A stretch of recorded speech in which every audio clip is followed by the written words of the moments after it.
Alright, guys. Uh, the head is killing me today. I haven't had coffee today, and seems like my body doesn't like not having caffeine. Um, Today is going to be another one, just clearing out the final QC and assembly stuff. Um, I wanted to talk quickly about what we were talking about last week, about finding the radius of a circle that only has an arc. And if you look here, this is from this guy here, the 40 millimeter Canon EF lens. And this is the actual aperture unit along with the rear lens element. And if we turn it on, um, the front lens group. Uh, so I mean, while the front and rear lens groups are fairly straightforward, the um, the aperture unit has these here and these here, right? These arcs, semicircles, whatever you want to call them. And if you wanted to figure out what they were, you'd be taking guesses to see if it works. But um, what ideally you'd be doing is extending these lines down like that, and that crosses there, right? So that would be your radius. And you pop your circle, and then you can take it out from there. Um,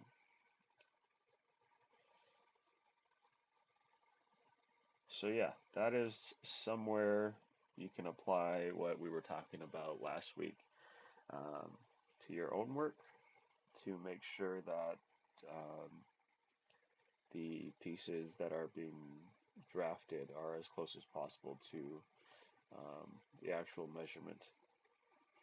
Now, if you want to see how many parts there are in this guy,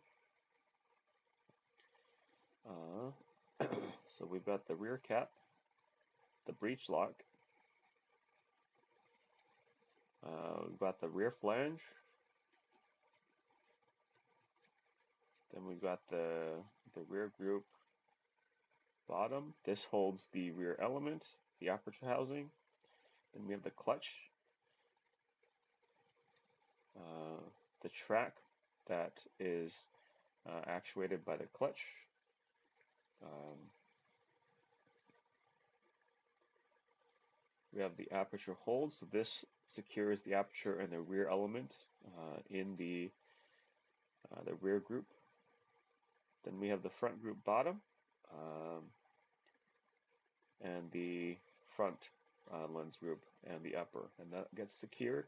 Then we have the spacer on the bottom here so that we have room to um, move. And I'm doing some alterations to this at the moment so that I can get some things worked out. But this is the focus guide. You can see the aperture clutch.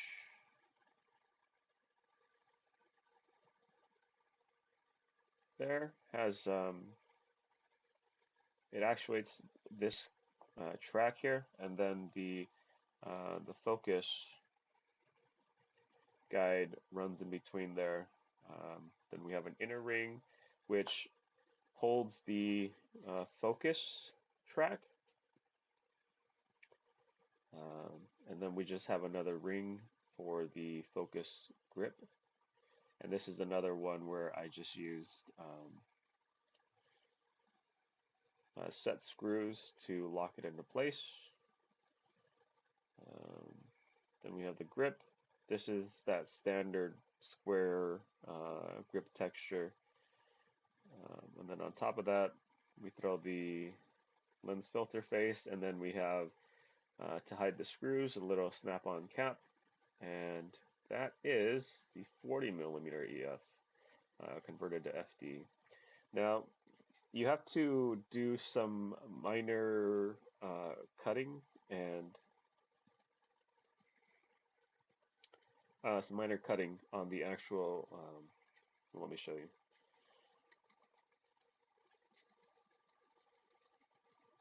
So on the actual aperture assembly, there are a few parts that you need to shave off on the rear group.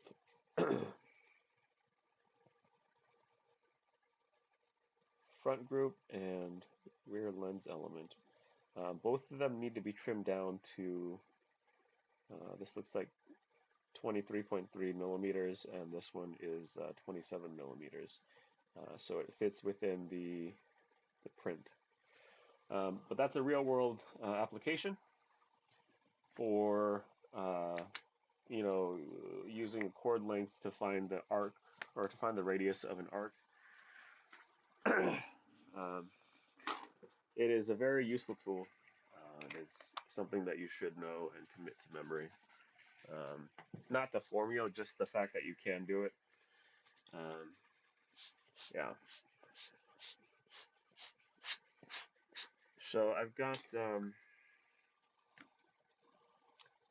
So today, gonna batch things out. I've got these lens hoods that need to be cleaned up, and then after that, all I need to do is cleaning. I've got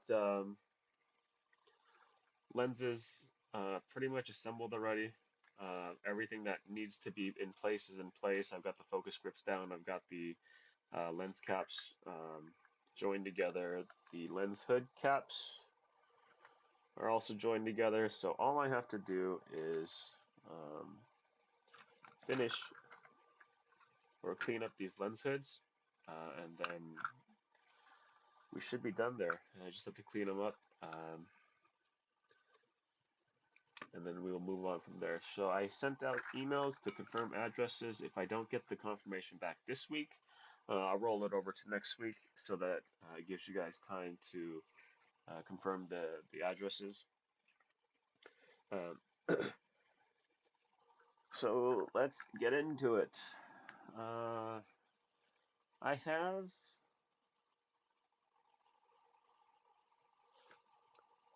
I have a few. Well, I have a camera coming in, and it's the the Yashica Electro 35 GSM. I need to do an assembly video on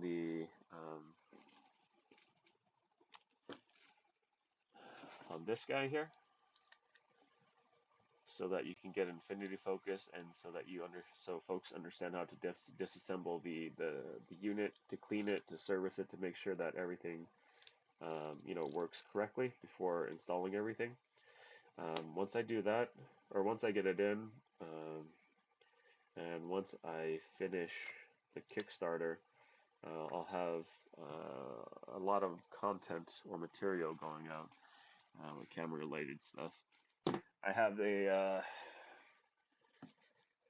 have what is that? I have a Lomo LCA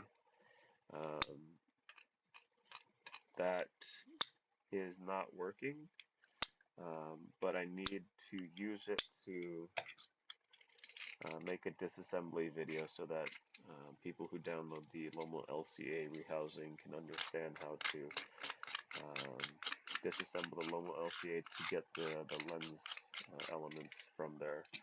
Um, there is slight modification on the brass lens unit from the Lomo LCA. It's just enlarging the holes so it accepts M1.6 screws. But other than that, it's pretty much drop in. Um, so yeah, lots of things that need to come out. Just I conveniently have an excuse of having to do the Kickstarter to not do things now, you know. Um, I am pretty. I need to hurry up and get this done too because I need to finalize the Yashica Electro 35 lens for Sony E-mount and Micro Four Thirds, and I haven't been able to do so just because I haven't had the time to take them apart and you know, kind of fine tune it. Printers are always printing um, parts for the wiggle lens here, but I might actually have to fire up my old printer. That was my main printer, so that I can print some projects while these are also printing.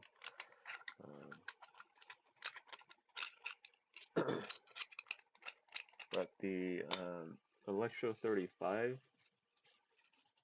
adapter majig, yeah, that one. It's right now it's only released for Fuji because that's the first one that I did, and it was able to um,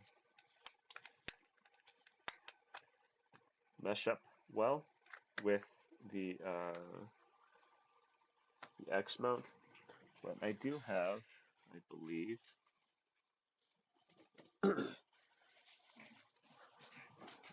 this here is the Micro Four Thirds version, and what I'm working on is finding that sweet spot to get infinity focus, or slightly further than infinity focus. So, um, you know, when people assemble it, they have the option of fine tuning it with either paper shims or just adjusting that rear focusing helicoil. Um, but again, I've um, got to get the Kickstarter stuff out. I'll be right back. I'm going to sand this down slightly and possibly just clean up the edges here so that any possible elephant footing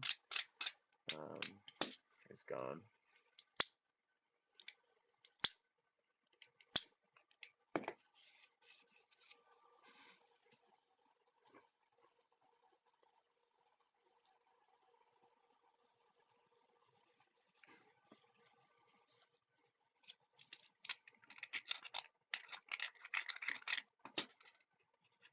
Let's see if that works.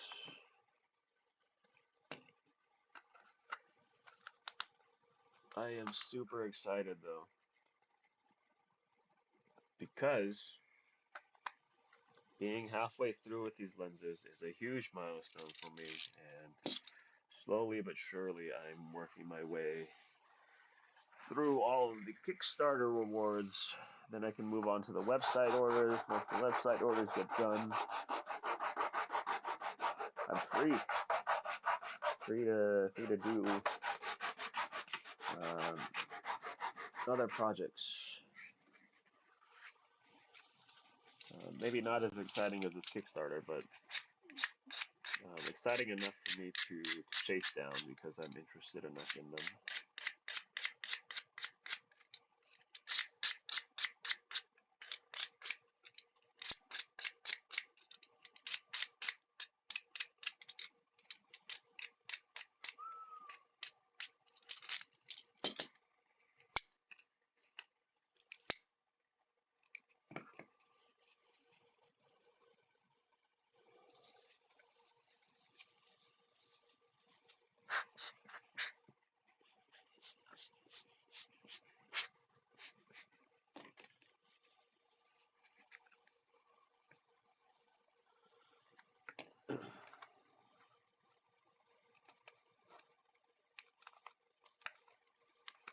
That's good.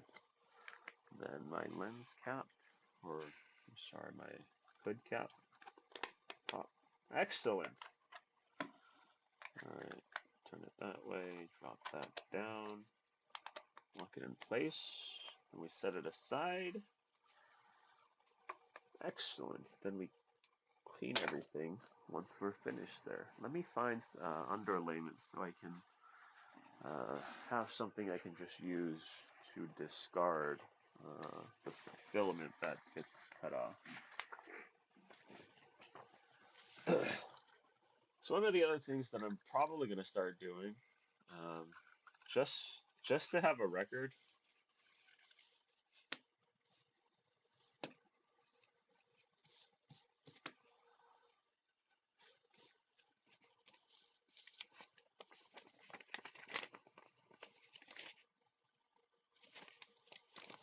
Give me a second. I can probably check for you.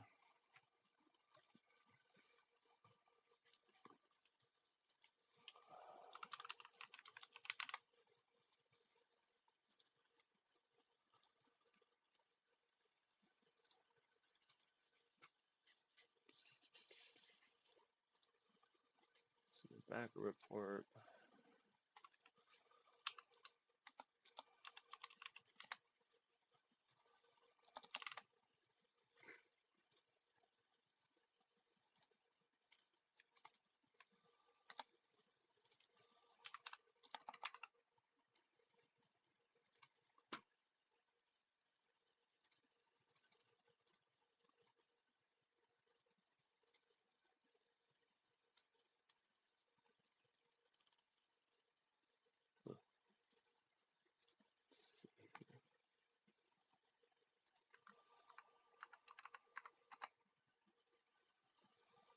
I feel like I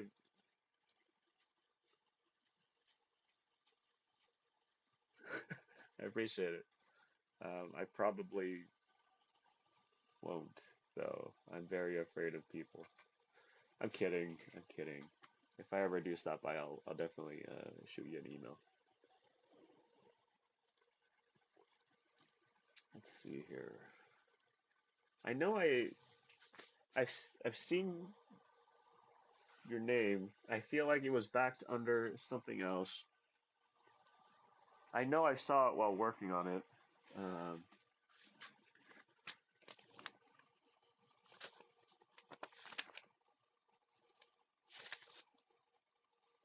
I might have shipped it out last week.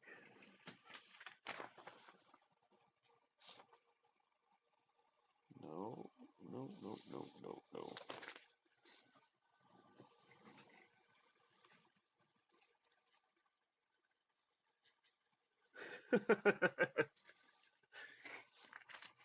You remember your back? Oh no, it's right there. Yeah, yeah, yeah. Let me see here.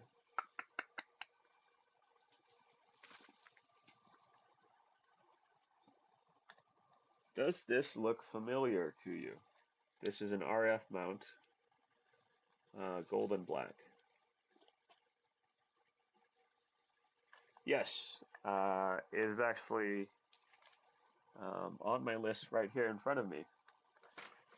I was just, yeah. So yeah, there it is. Just working on the final touches today. It should be packed up today, and then shipped out at the end of this week.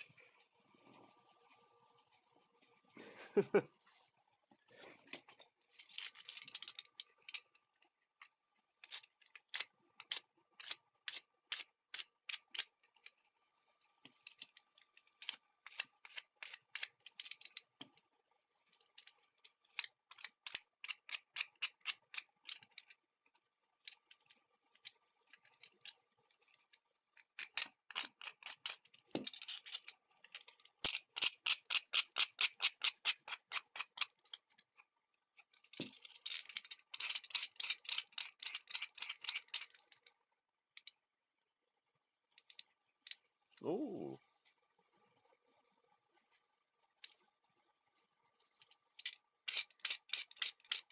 I'd be very interested to seeing those shots at weddings. I feel like it kind of works very well there in that setting. Um,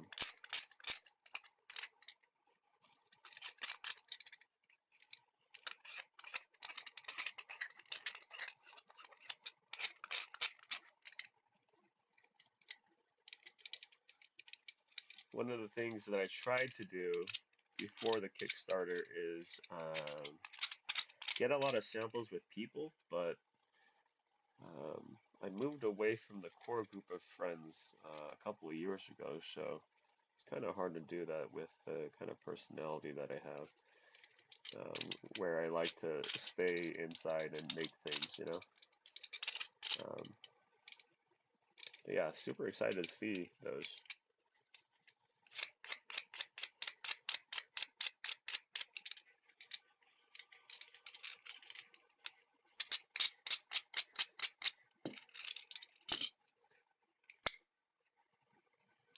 Are you talking about like wedding rings, wedding invites, and what is it, the dress layups?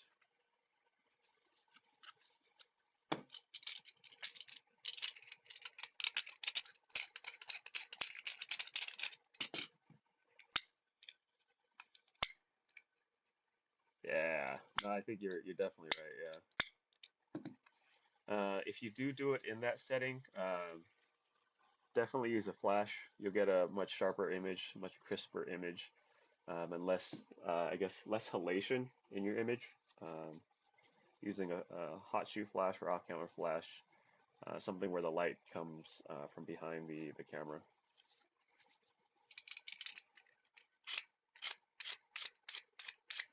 It's something I noticed on doing samples, but also it kind of does the same thing with it kind of functions the same. I'm sorry. I've seen it happen on like Nishika and Retro 3D cameras, like part of the R Wigglegrams group. So they post a lot of Wigglegrams there with their cameras, and I usually see flash images as being sharper, more detailed, more contrasty than not having a flash. Um,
Ow,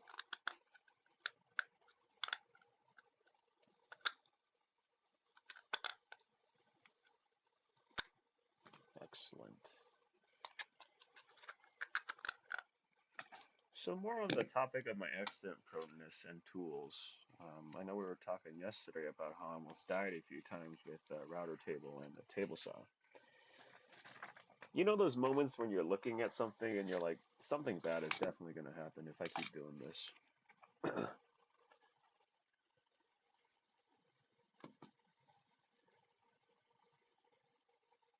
Yeah, definitely. You're definitely right uh, about that. Fun social. It's definitely good at capturing those moments.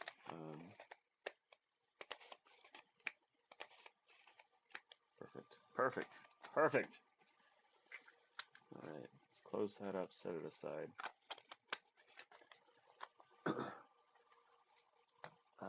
Yeah. So there are a few times I've seen something that I was doing, and I was thinking to myself, "This is probably going to end badly." I this cut in the webbing of my thumb was from hand holding.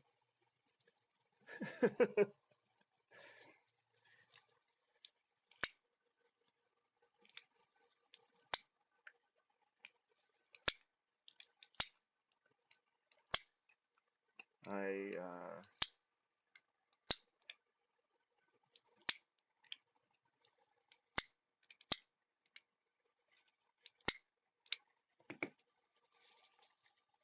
yeah, I was holding a against better judgment. I knew it was going to happen, but I was holding a hand drill and I was holding a block of wood and I was like, this, if this slips, it's going to drill into my hand. But a Forstner bit, I think it was like a 5/8 Forstner bit. And if you know what a Forstner bit is, it's not your regular drill bit, right? It's not straight. It's a circle with a drill in the middle and then two sides, two flutes cut out. Um, and it looks like a crown kind of like that with a drill in the middle. So that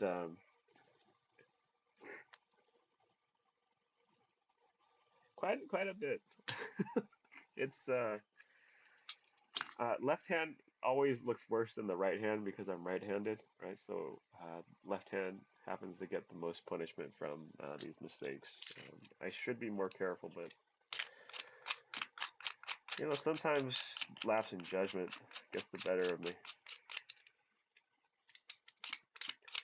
So yeah, it went into my hand. It looked gnarly. Like it started like just chunks in my skin and flesh.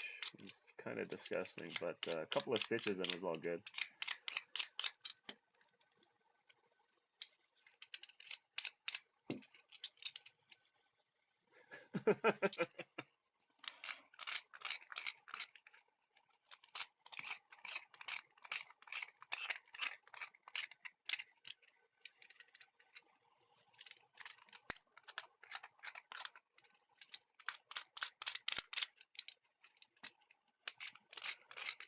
I uh, I never thought anybody could get hurt, throwing ceramics.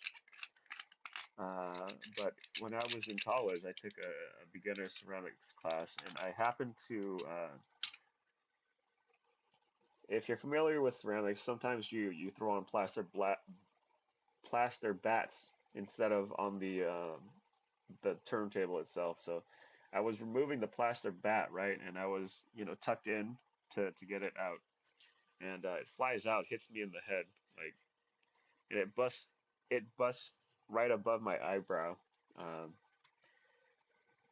Again, a couple of stitches and it was all better. But apparently, ceramics is dangerous.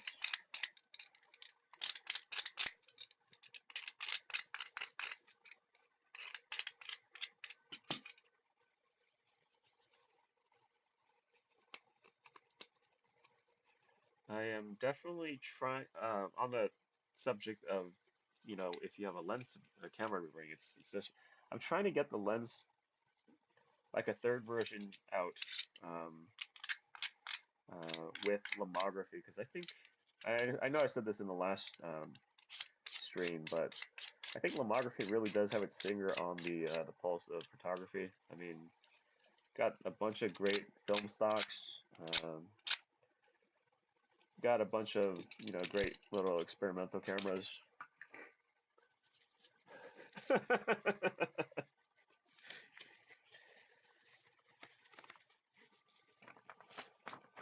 I that guy is absolutely insane. The dude who made that bear-proof suit.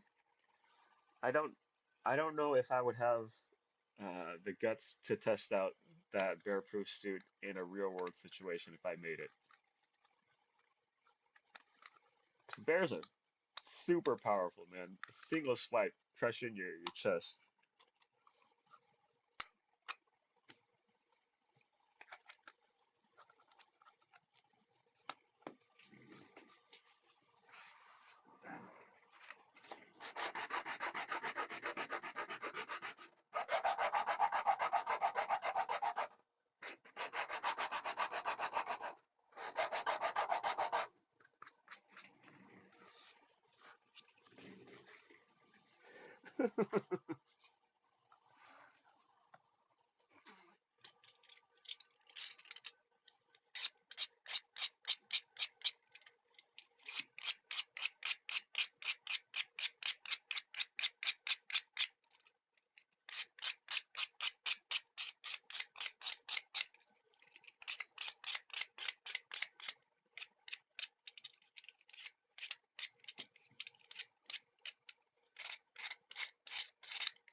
Perfect.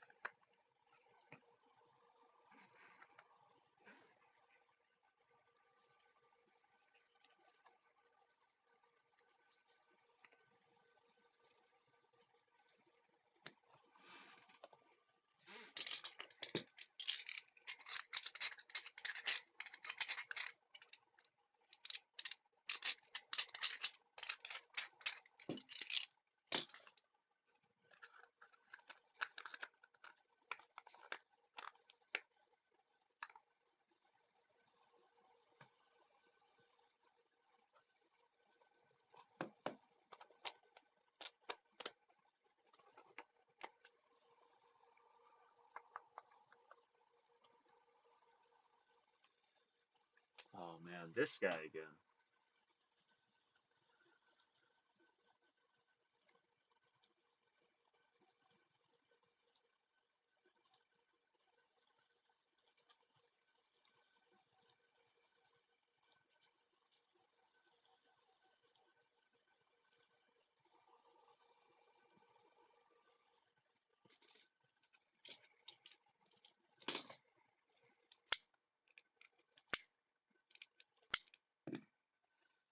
Huh, let's see.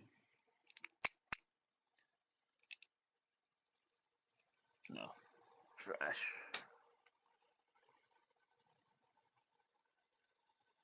Good. Good, good, good.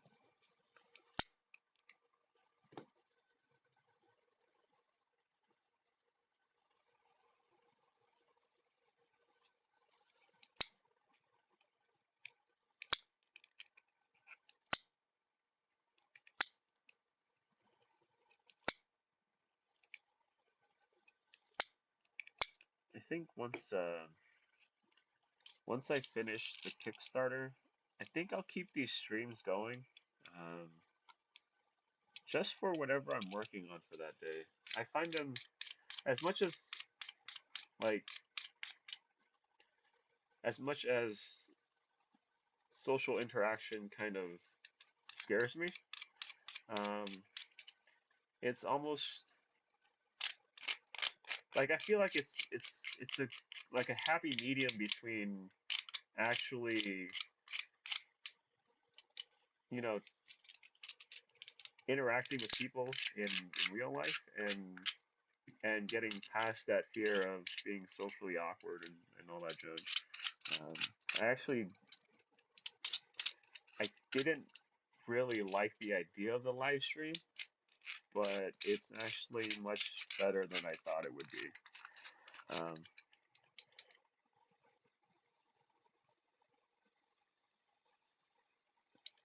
yeah, so I think I might keep this open for um, other projects. I know I'll probably do it once I start knitting that Aran style fisherman sweater. So that's like a good 4 months.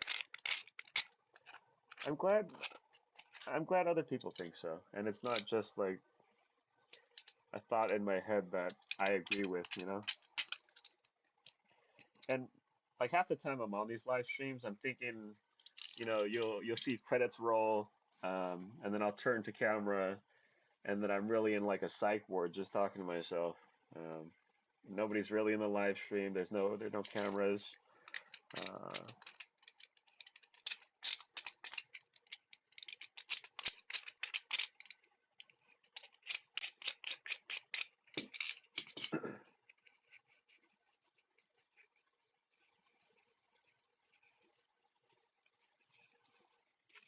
all right.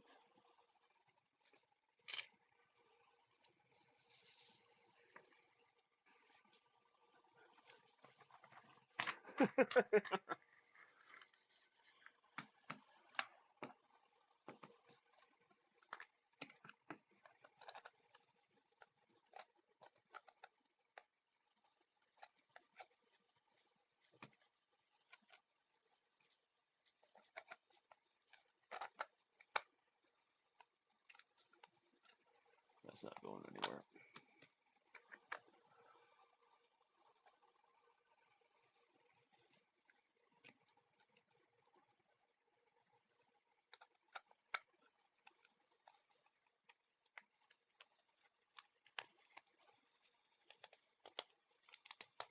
Okay, let's use that one.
Very good.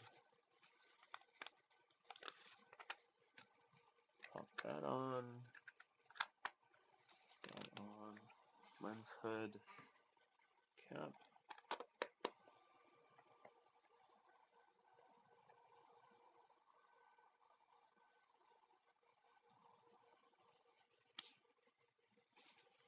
Oh,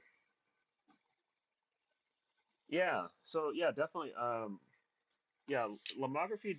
They're the lomography society is expanded outside of Lomo LCA that it initially was championing. They do, yeah. They're bringing back a lot of film stocks. A lot of people are saying it's just relabeled Kodak GT800 for their lomography 800 stock, but they got a lot of experimental cameras going. Um, a lot of experimental film, so they got like Lomo purple, which gives like a purple color cast to all your shots. Um, ideally, if there was one lens company or one camera company that I'd work with, it would be lomography. I think their pursuits are um, I'll uh, they are a company after my own heart, right? Like they do the same kind of things. Like they do experimental things um, with film, with cameras, and I think they would be the appropriate company to bring a wiggle lens of the highest quality. Um, ideally, um, we'll see though. I, I sent them an email, and they got back to me saying that they'll review some stuff and get back to me. But honestly, I don't. I feel like they, as a company, get so many requests like this that um,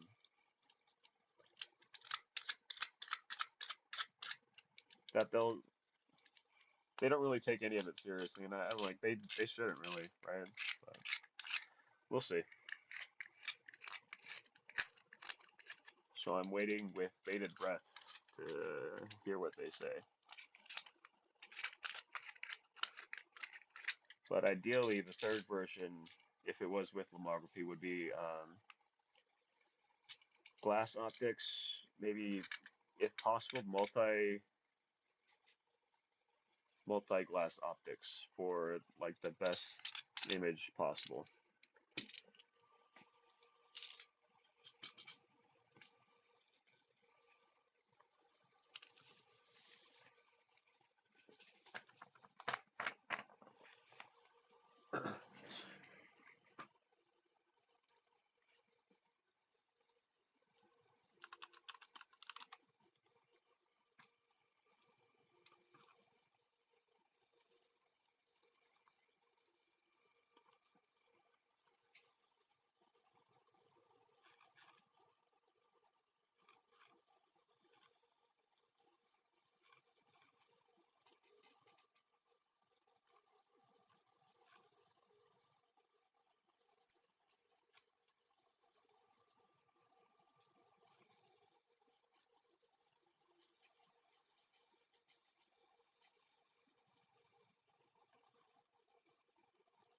Where is it?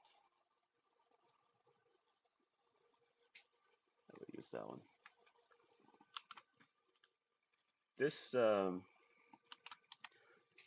one of my earlier lens adapters. I know lomography has their own Minotaur lens, and I know coming out of Russia and Ukraine, um, there are a lot of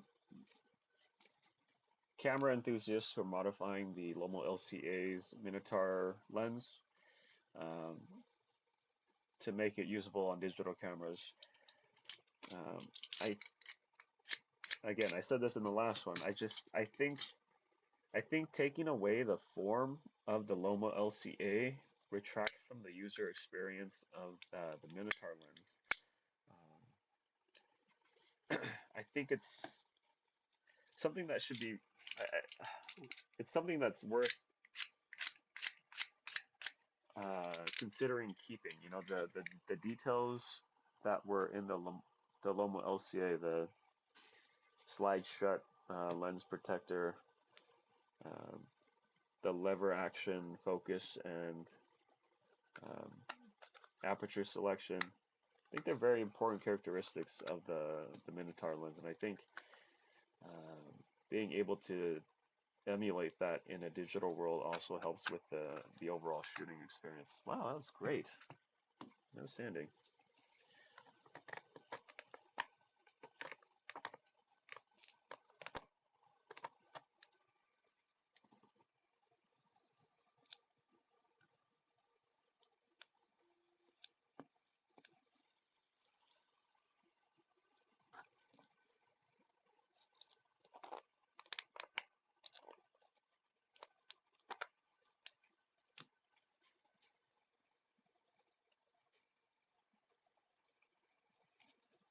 Oh, that's what's going on.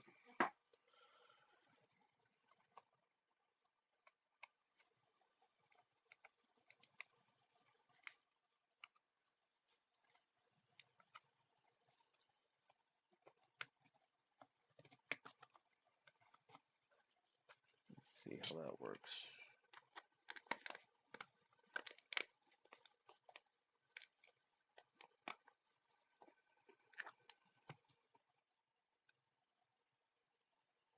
Why is it not locking down?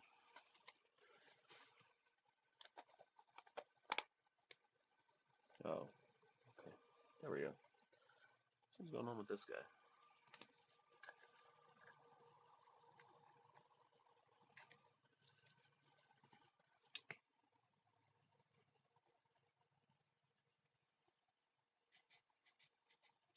Looks good. All right, we'll try it on the next one.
that is definitely it.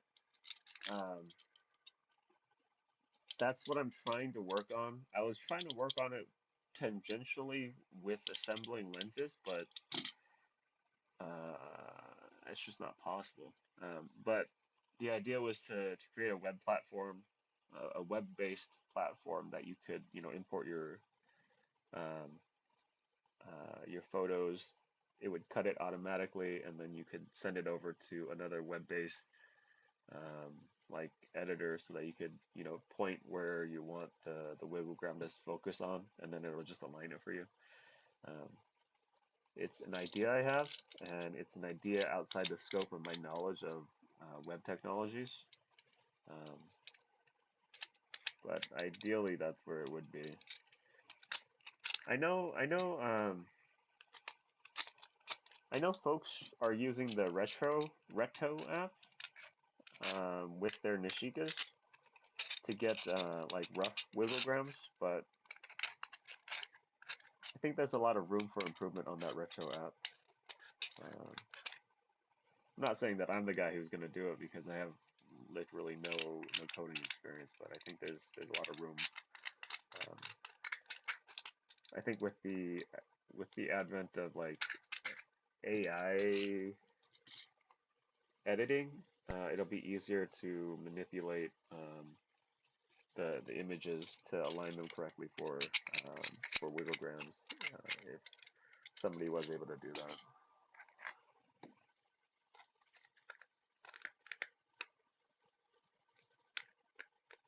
There's something wrong with this one.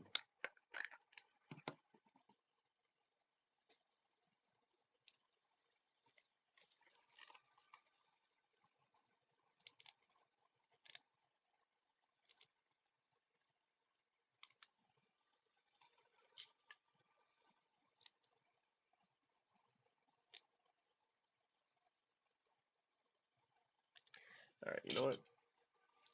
It's no bueno.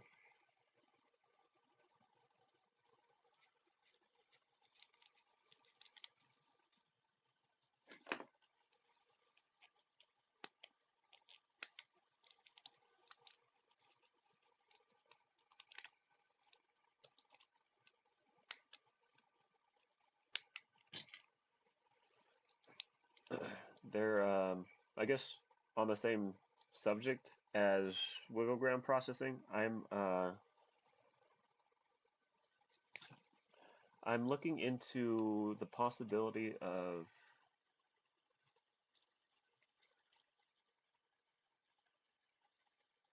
I think you are right. I hate Photoshop as an application. I In my university days, I was a big Illustrator fanboy, just for its vector design and non-destructive editing. So I never really got the handle of Photoshop.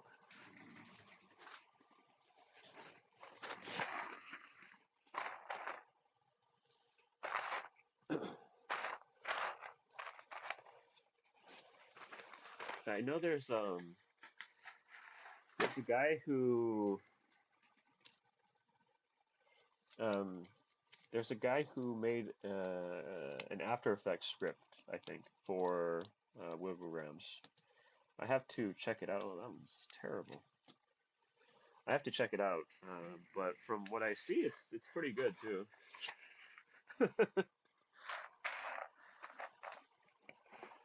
Yeah, all my basic photo like editing needs are met with, like, 95% of them are met with Lightroom.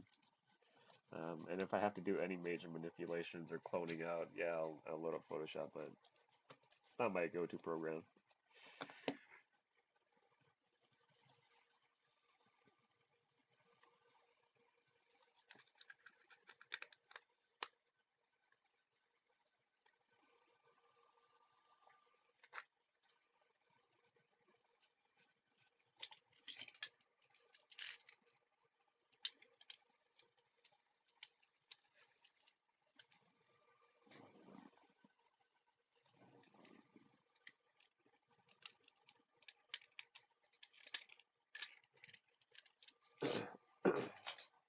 Oh, but I was saying earlier, on the same idea of automating Wimgrams. I think there is a possibility with 3D printing to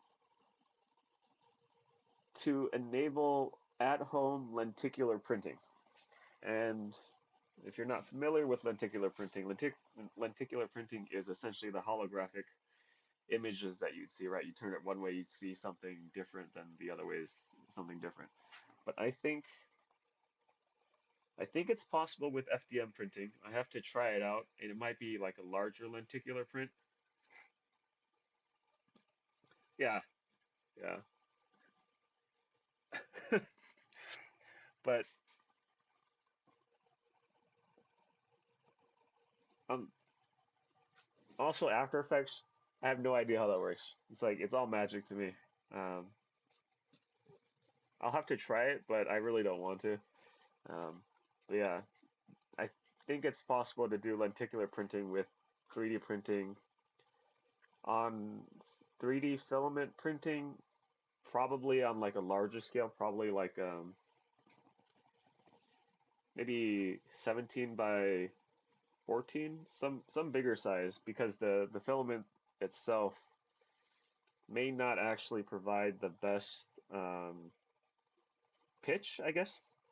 But I'm gonna try it out. I'm gonna order some crystal clear resin, and I'm gonna try printing out lenticular pitches, and then try to see what works best. But I think it's entirely possible to do it with 3D printing, so that we can get that back, that old 90s technology back.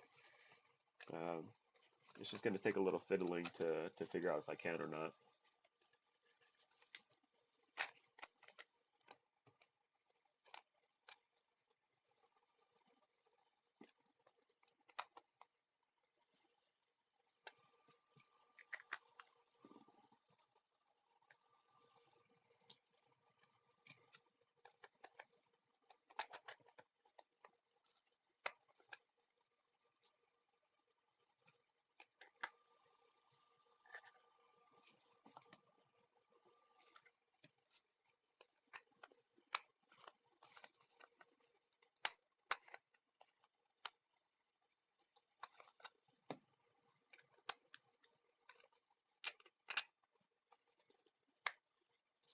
Sweet.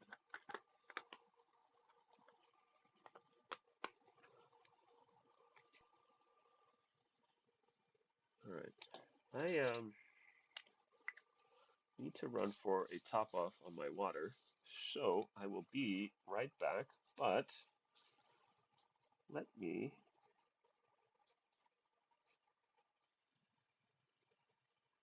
Yeah, that's definitely why I want to try having like an at-home solution. It's not something that you do for like a one-off thing. Yeah, like you're saying, you gotta order in bulk. It doesn't really make sense for everyday users like us.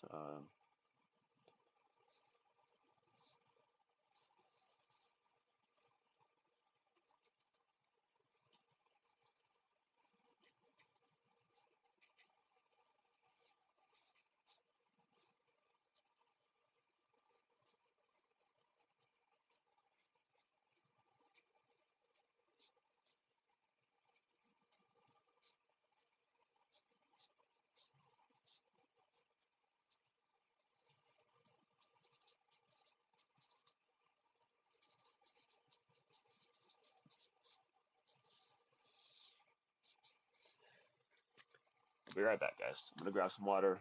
Um, this guy will keep you company. Uh, 1 second.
I will definitely get on it then. We've got to find the best crystal clear resin to print with that doesn't yellow too much with UV exposure because that's the biggest downside with resin printing is that they're not technically UV stable, and the longer you leave them in sunlight, the more brittle they're going to get, and eventually they'll just break. Um, but I'll definitely have to take a look at it now. Um, try to see try to see how both work, filament and resin printing for the lenticular prints.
Do you find it strange that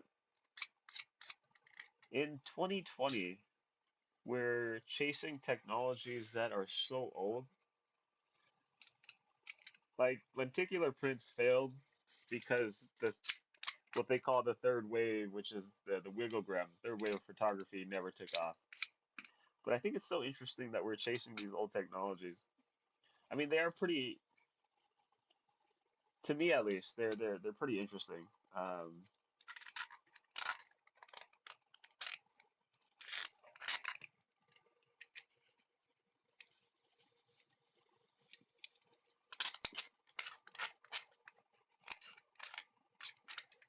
Speaking of one-offs, I do think that um, if there was a lens company to offer something that like that, it would be lomography. They'd probably these are all pipe dreams. That's what it is. Unfulfilled potential, right? I don't think it was the right audience at the time.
Okay.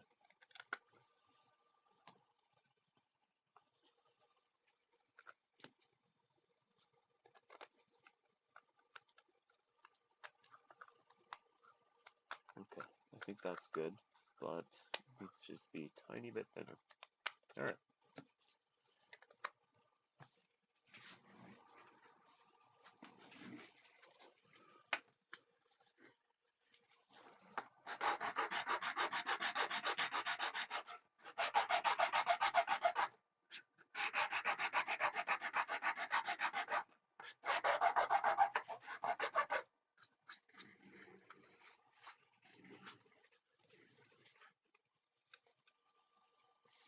You know what? I hadn't thought of it. Um, I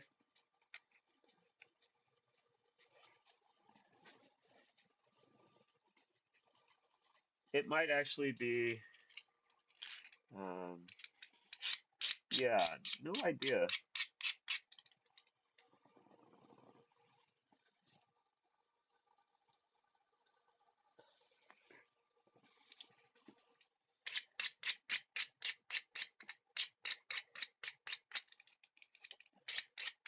Like if I were thinking, uh,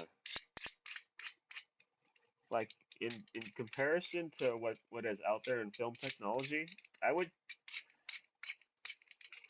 the price to produce, I would say it has to be at least somewhere this as close as like the Kodak instant film, which is almost like $2 or $3 a frame. Um,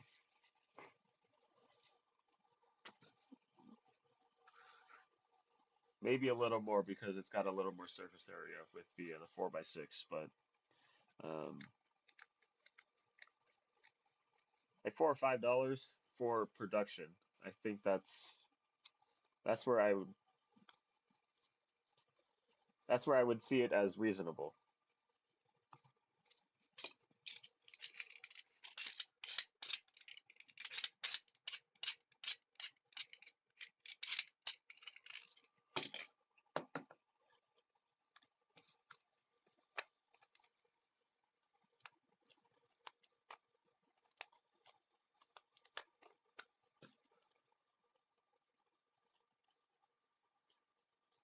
Okay, so a little bit more.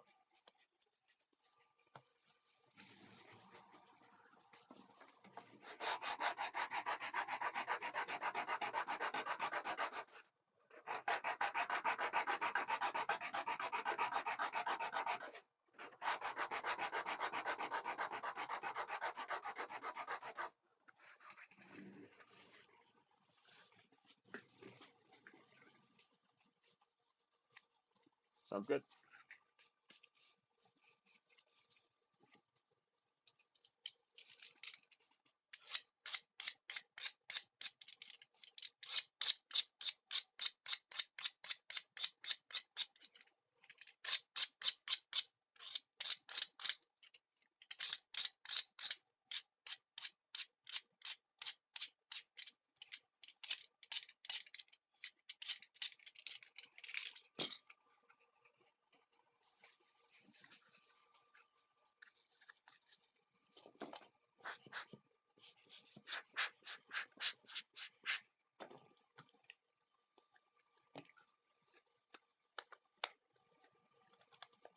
Almost there.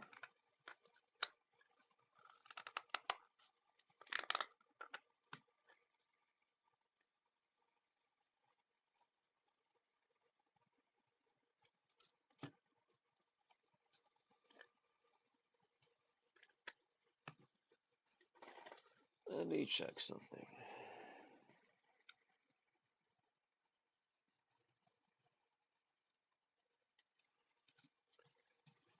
1.2527,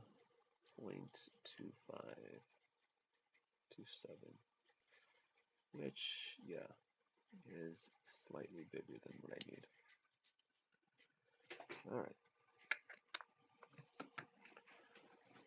got to shave off 0.02 millimeters, then it should fit.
perfect.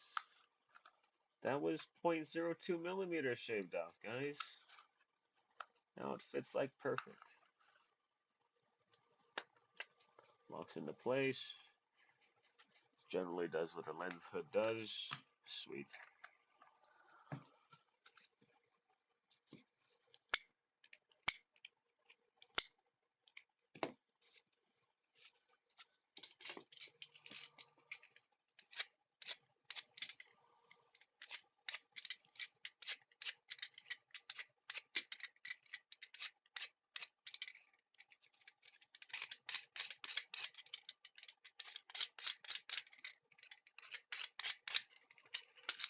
So, besides the lenticular printing and besides the camera lens stuff, I have I have the idea floating in my head to create a fully 3D printed film camera. And looking at the technologies that were used in the past, the cloth shutters, the copal shutter, the whatever shutters, right? I think the easiest to do would, or the easiest to replicate would probably be uh, the cloth shutters. And while that might limit me in, shutter speeds, I think it's a very good start to I guess as a proof of concept, right? To say that, hey, I can or we can 3D print a camera. And I know there are a few out there, specifically Dora Goodman's. Hers rely on the leaf shutter of um, large format camera lenses. I know there is another guy. He does essentially kind of the same thing, but again, it still relies on the copal shutter from large format lenses. I think it's entirely possible to print a camera and have it have reliable enough shutter speeds without electronics, right? I think we could do like a TPU cloth shutter, or if that we don't want to do that, we could simply make the rollers for the shutter, the cloth shutter, and buy cloth material for that shutter. Um, yeah, I think it's entirely possible. I need to figure out how to make gears and all that stuff, but um, it's one of the threads that I want to chase because I think you know technology's there. I want to make the best use of it as I can. Um,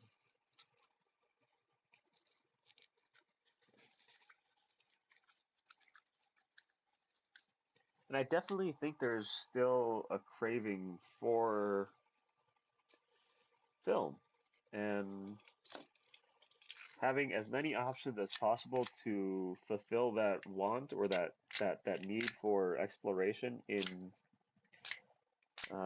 photography and just I guess in general being a creative. I think it's very important, right, to have the tools available to you rather than not having them there.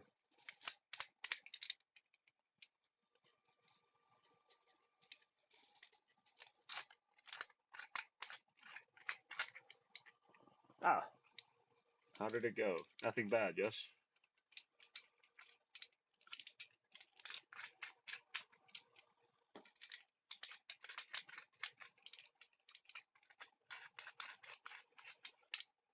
I don't know how much you missed of my ramblings, but I was just talking about designing a 3D printed camera.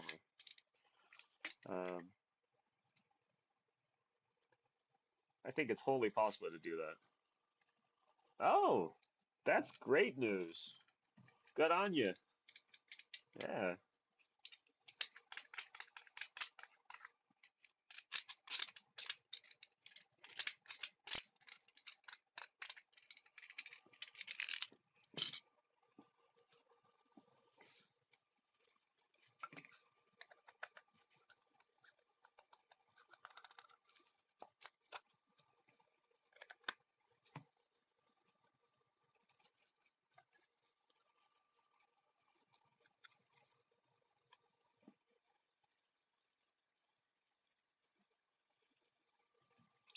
Really?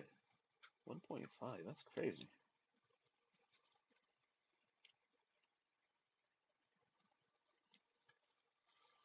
1.5.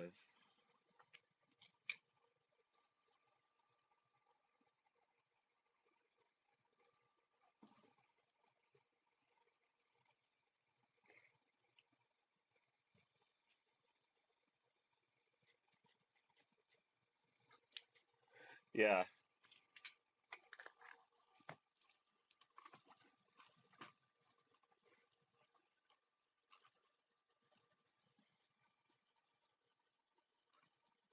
I don't think that link came through. It might have been. Is it possible that YouTube censors links, external links? If you mind posting it again?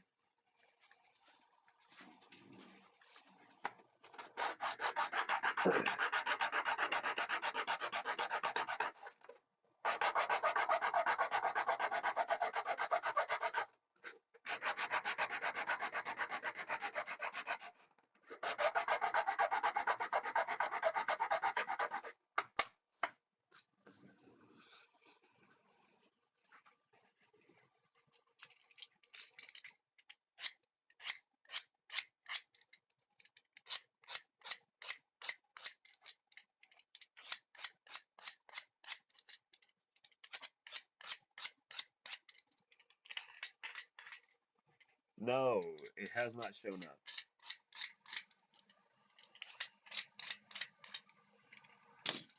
Let me see what's going on.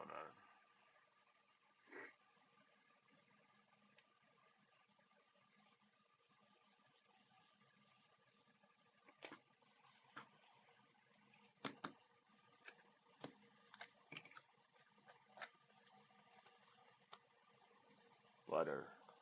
There we go. Let's clean it up. Let me see.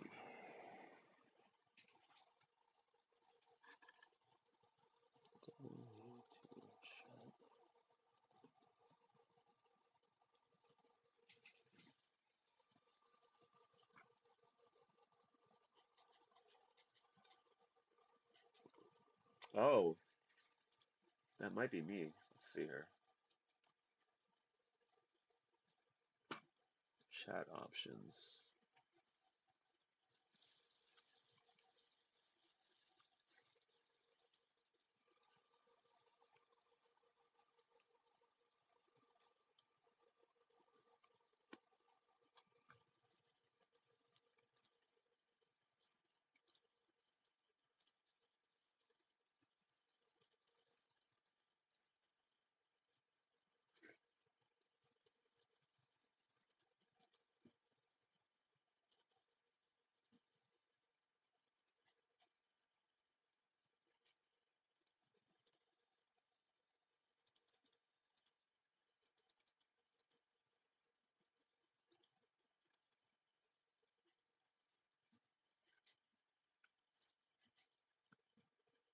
Oh, let's try that.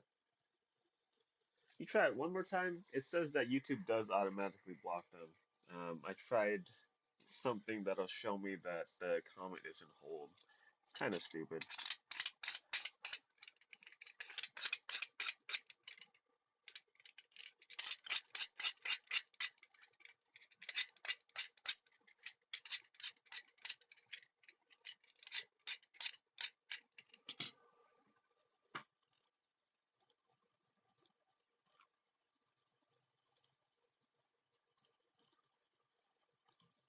Here, you know what? I made you a moderator. I think that should allow you to post it because I am interested in that link. One more time. I'm sorry.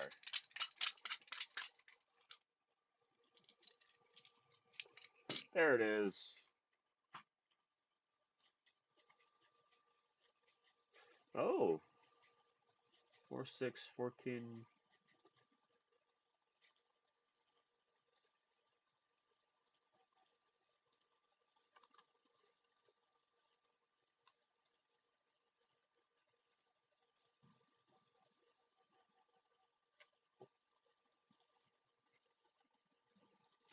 I might actually order a sample from these guys just so I understand better what's going on behind it.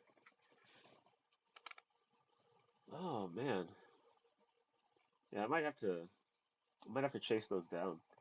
Um,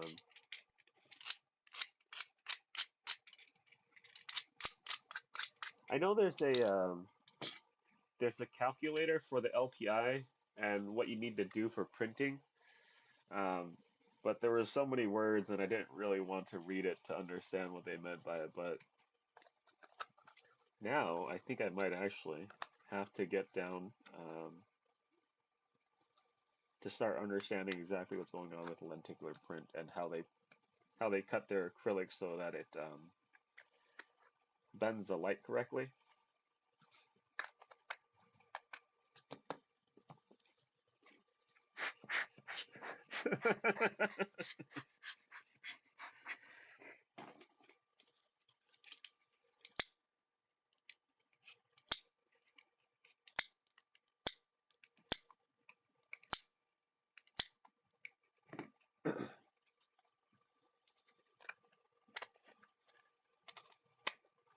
There we go.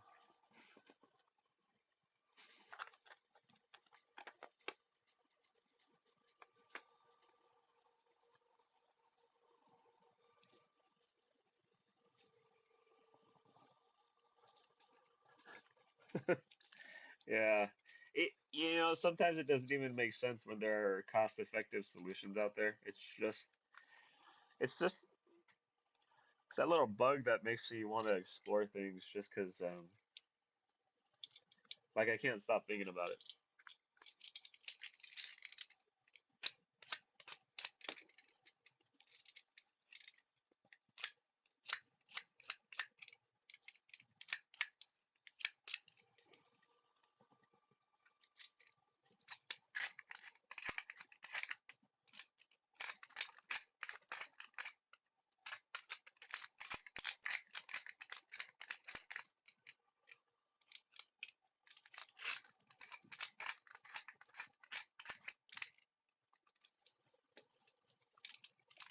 Speaking of which, I have this old Kodak pocket vest camera, and the bellows are completely deteriorated. I have the materials to repair it, um, but I'm trying to think of a way that I could. So there are cosplayers who 3D print onto a form of silk. So if like they want like a bone part, but they're like made of small bones, they could print on top of this um, silk sheet. And I think that if I can get the fabric taut on the print bed, I can print the ribs for the bellows all in one go without having to cut any archival paper. Plastic won't degrade.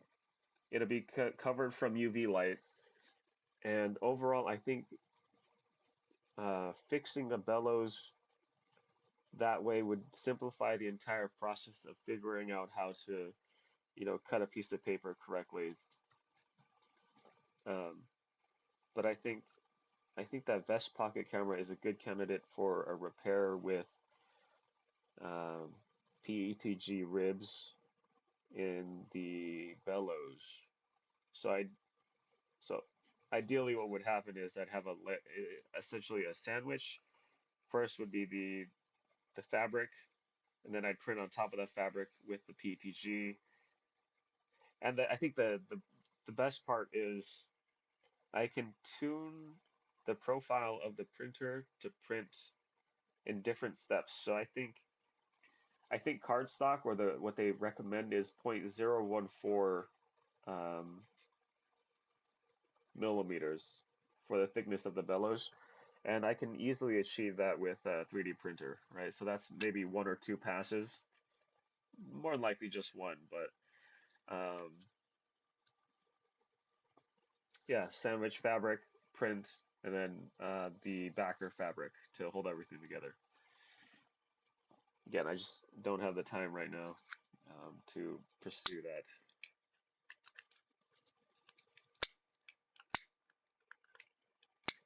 It also might sound like I'm finding problems to solve with 3D printing because I have a 3D printer, and I think that actually might be the case.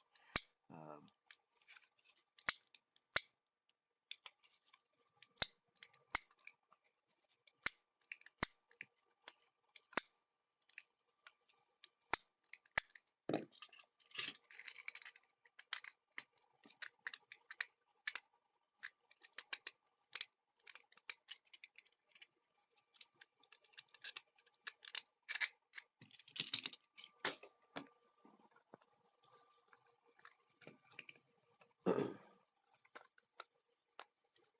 yeah, there definitely are.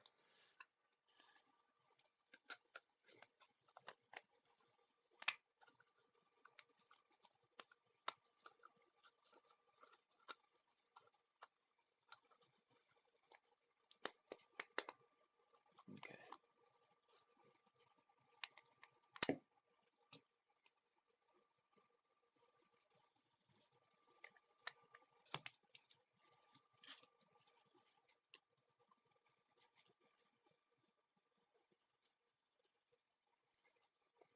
0.1.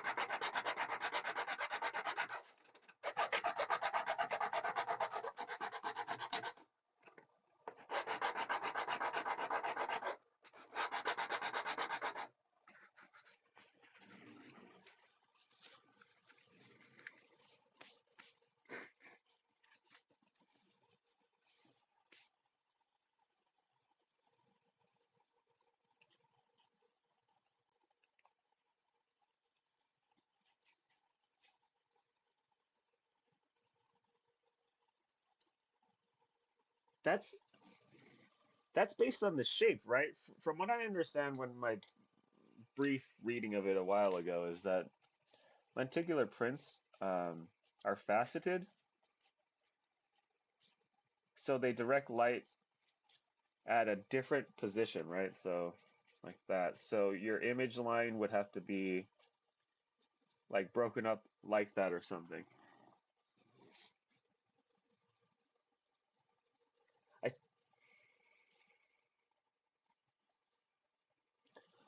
okay. I did retain something.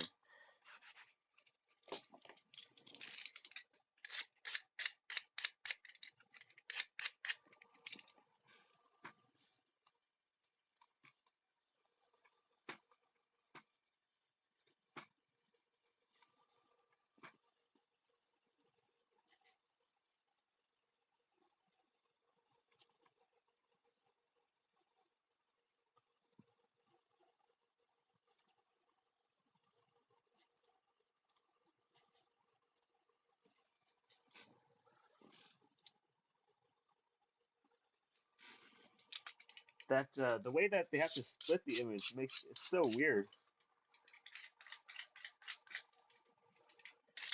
And Connor, you've got me. You've got the bug started again. I'm gonna have to. I probably will order a few blank lenticular prints or lenticular sheets. Start playing around with it.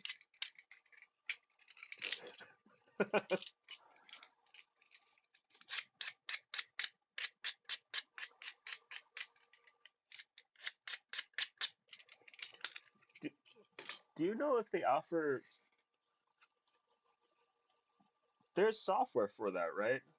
I know you can do it in Photoshop, and I think that's what the place that I was looking at a long time ago was recommending. It's just to use Photoshop and then calculate um, the steps between each or the pitch between each.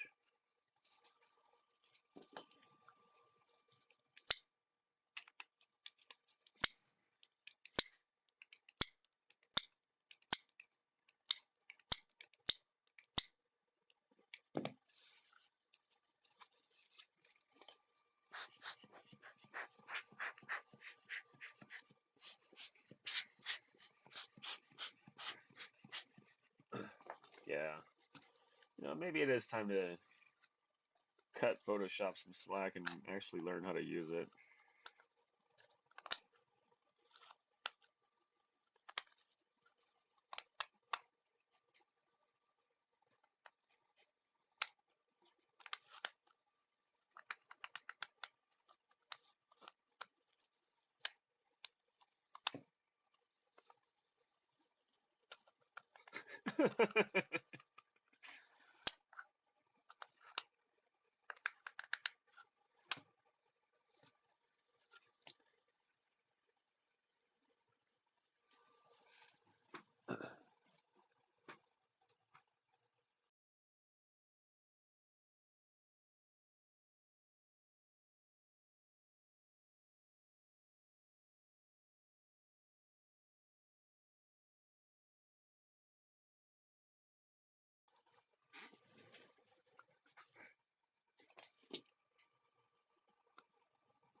I believe that's what I have to do.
Okay, a little bit more.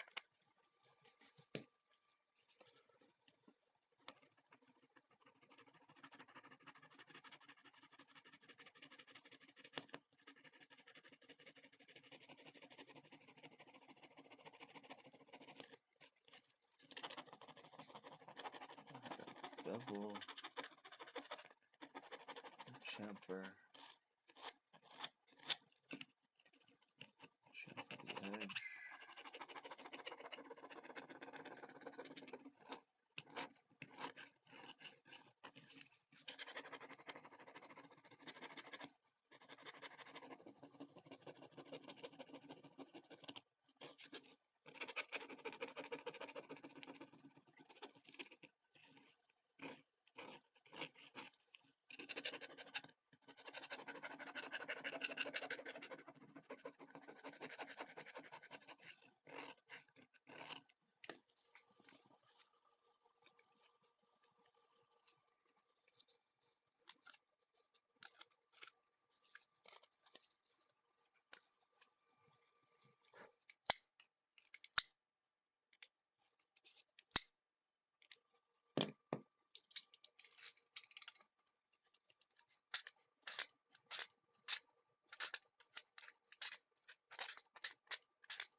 half a millimeter?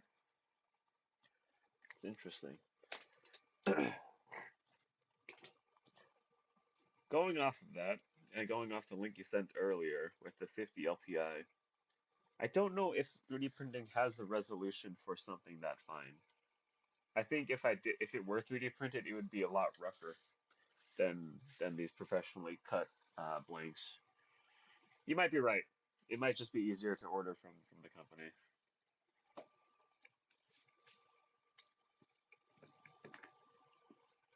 Yeah, you're right. You're right.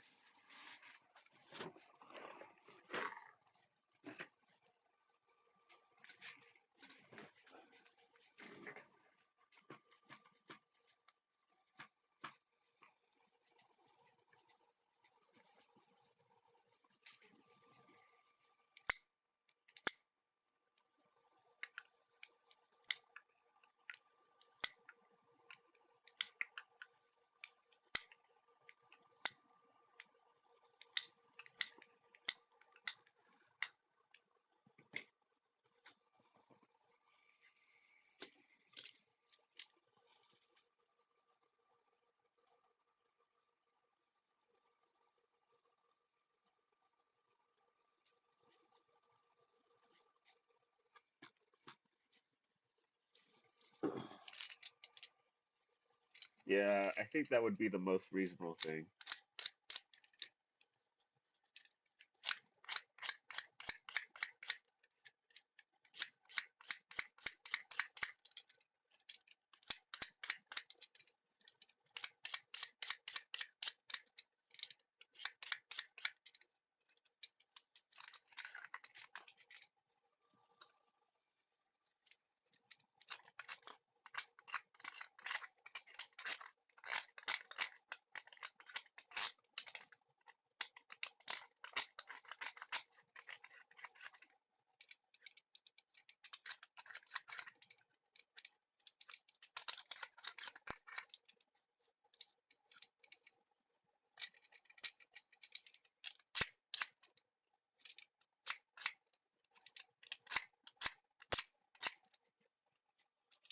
Man,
okay,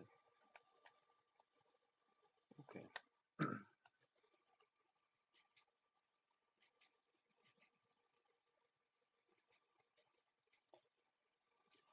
Yeah, that's one of the things that I don't like um, uh,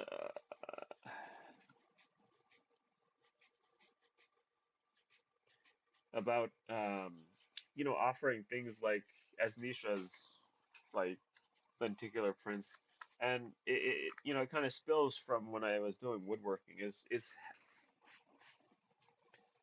do I want to invest the time in learning how to do this, and then keeping materials in stock so that I have something else, in my head that I need to keep track of, or in my spreadsheet that I need to keep track of. And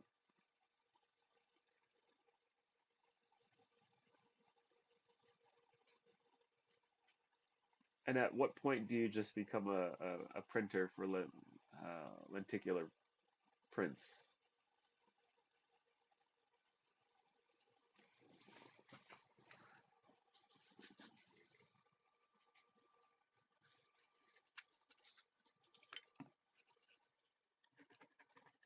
Oh,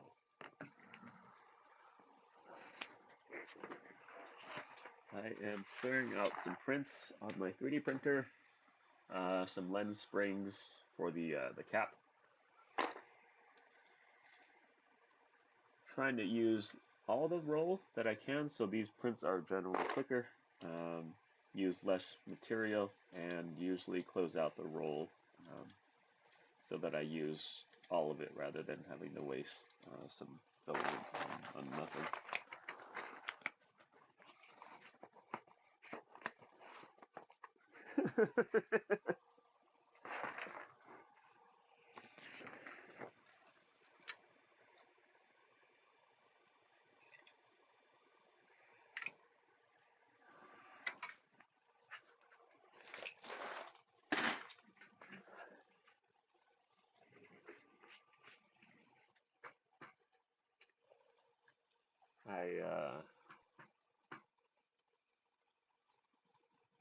I'm kind of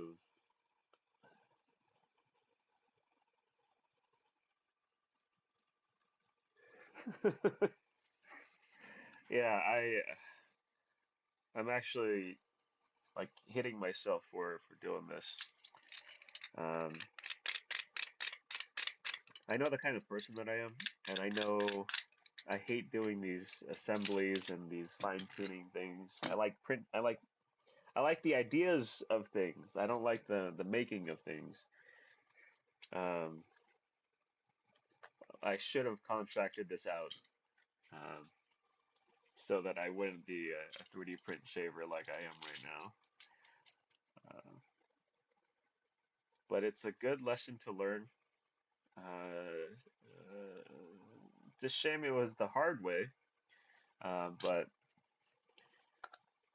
yeah, next time, if there even is a next time, um, definitely contracting this stuff out.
Method.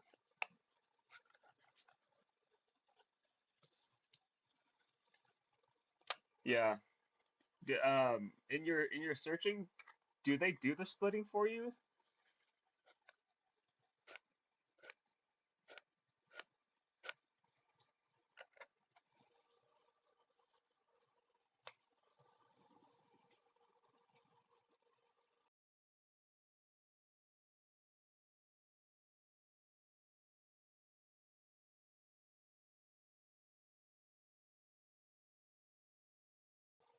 Oh, all right.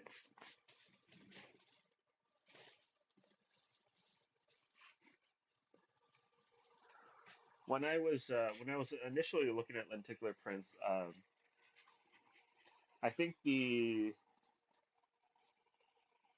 I think the easiest way that they were proposing to do it was with a slider rig.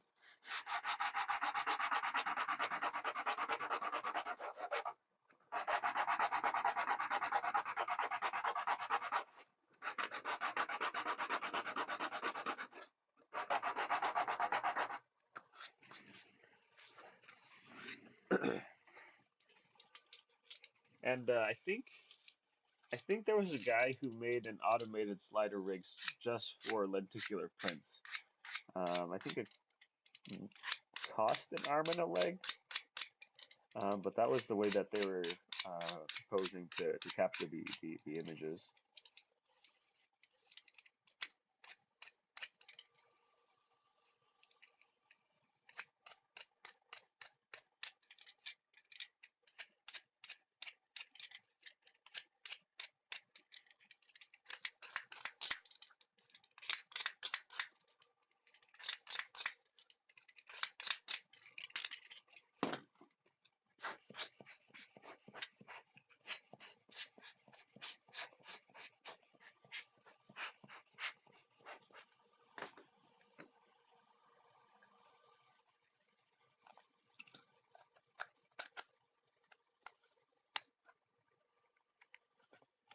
Okay.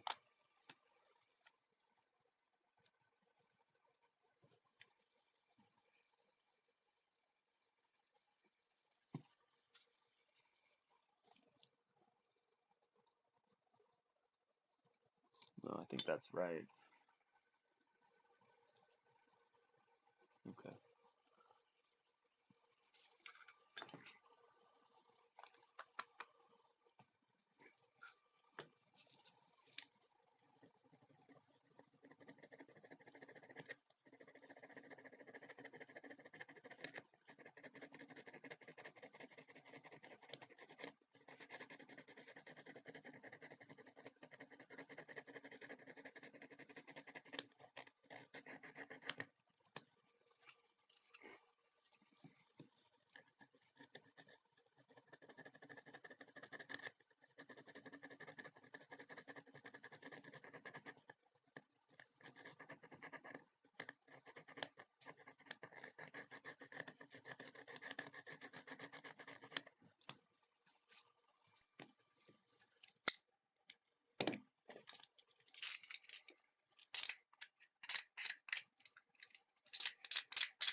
Still no movement.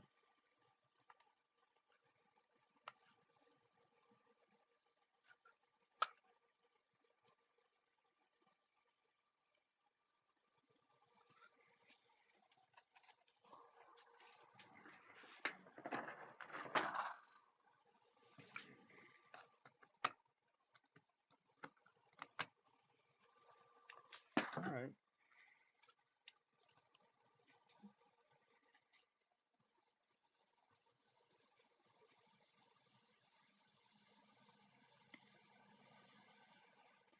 I think I do have to remove a little more material.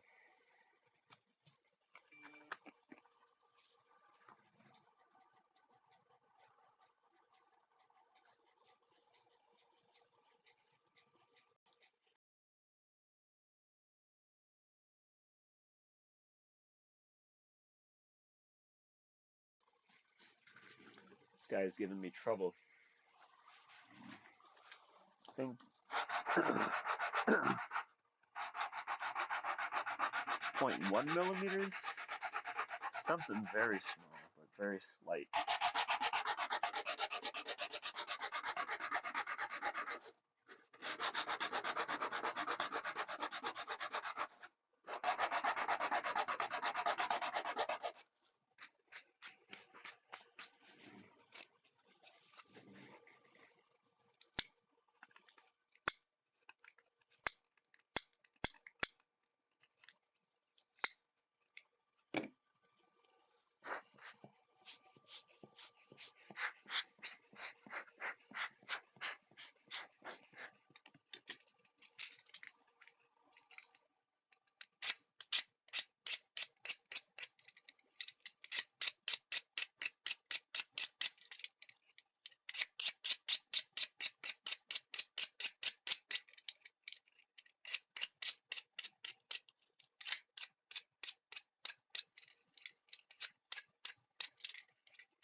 That's very true too.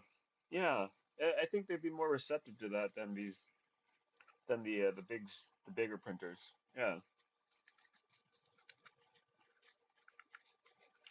that's that's definitely something I need to start learning how to do or start accepting to do is to delegate when I don't exactly have everything. These people know more than I do. You're, yeah, that makes more sense.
I feel like that's the simplest one to offer.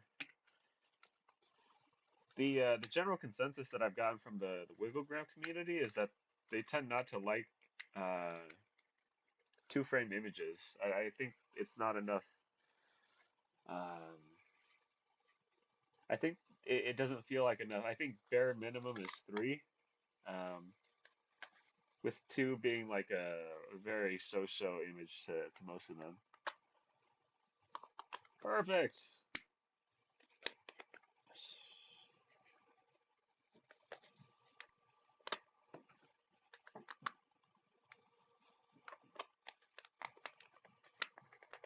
All right. All right. Cleanup time.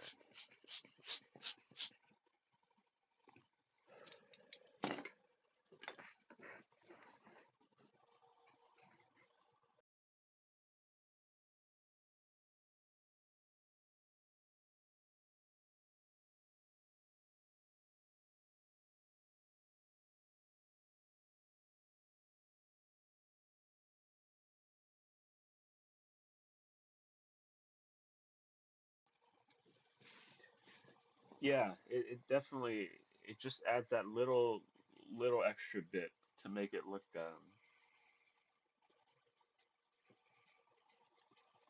look three-dimensional.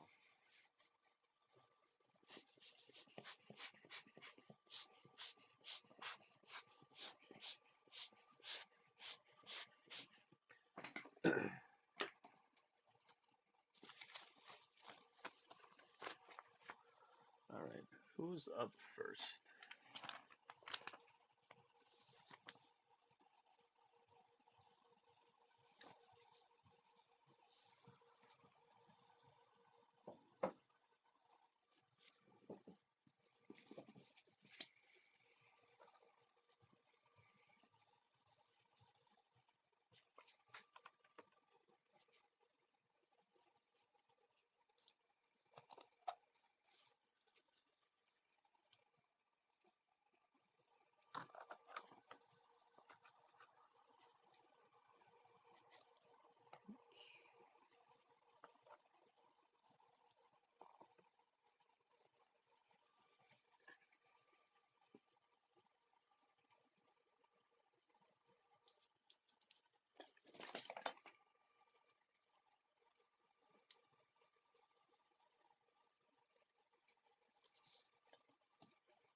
That is very true.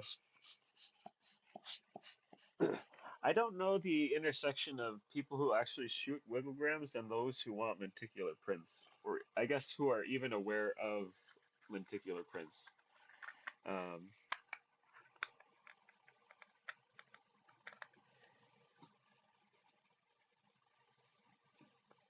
but I think ever since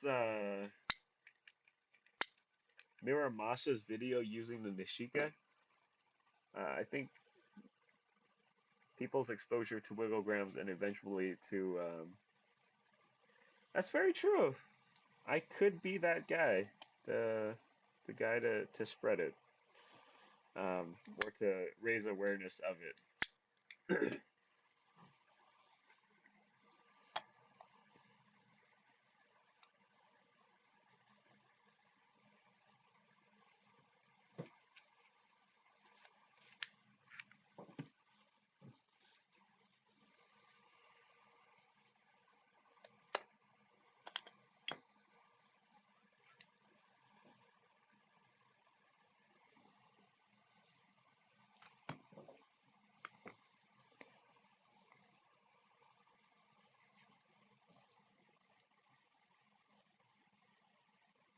Oh, okay.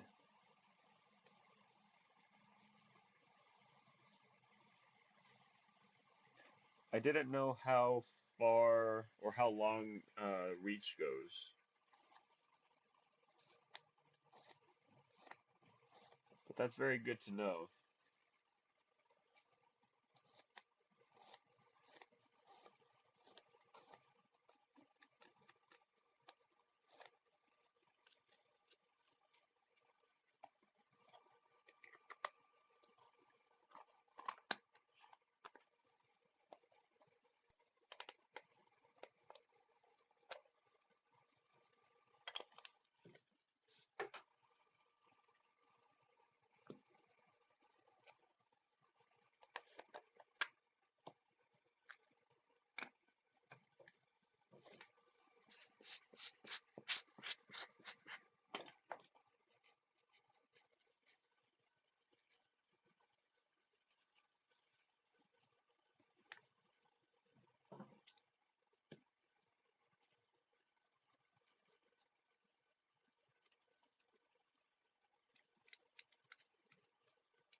That's very true. Before it was just me trying to figure things out, but there is I guess I am open more now to the community, and they're generally smarter than I am, so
solid. Down, close that. This guy on,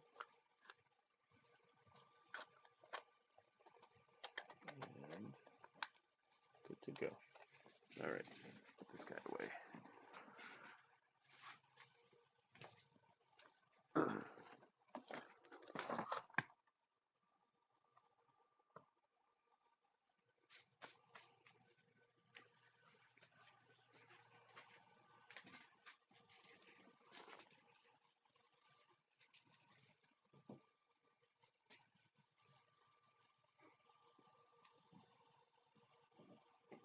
I wonder why they only do offer the two frame.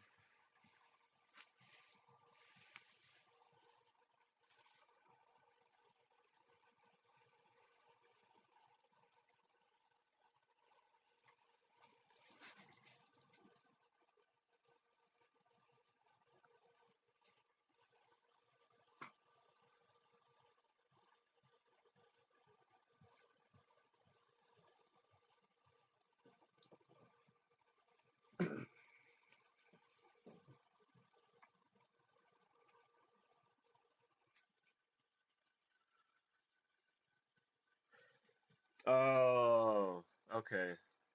That makes sense.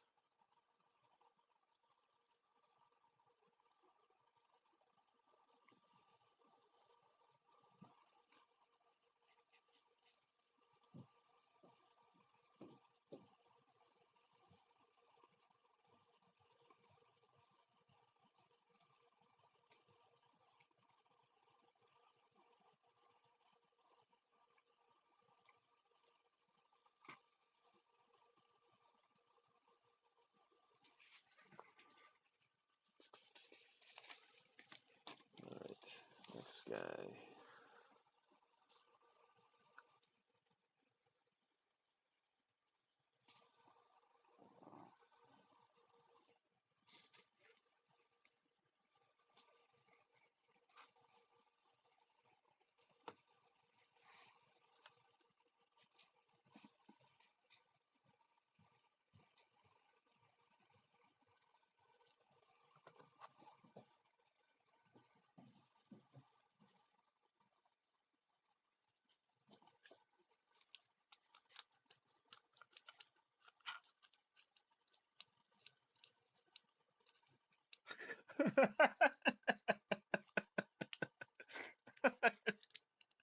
uh,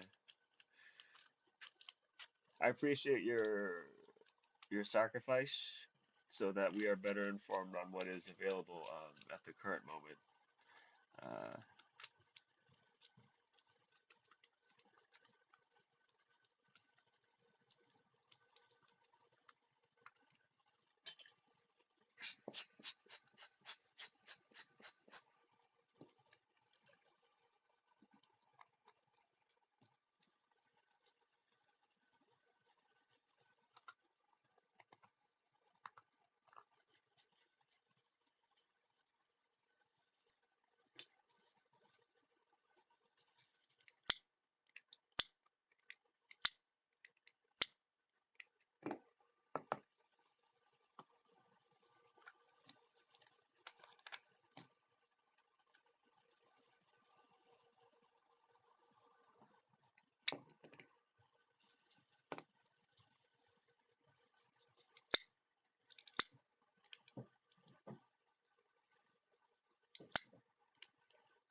Oh, all right. Give me a second to copy those over.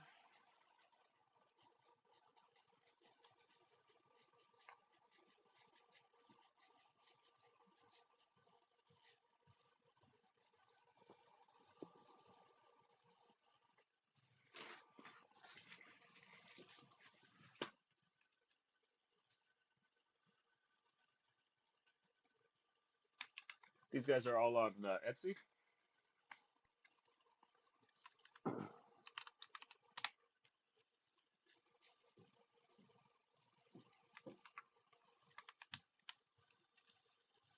Ah, yes, that is what you said. I understand words. All right, I'll have to reach out to them.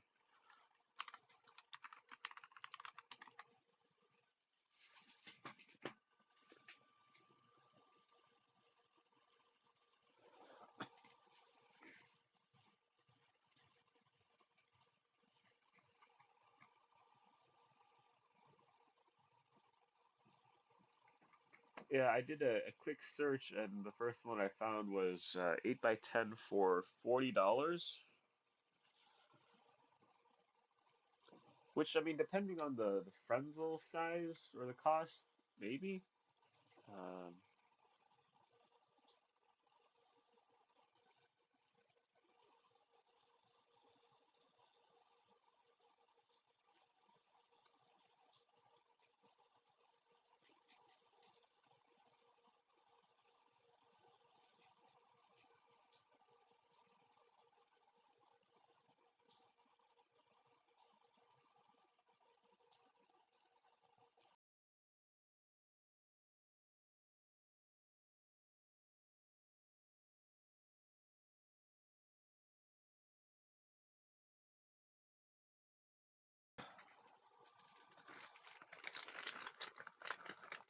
all right, who is next? Icon Z.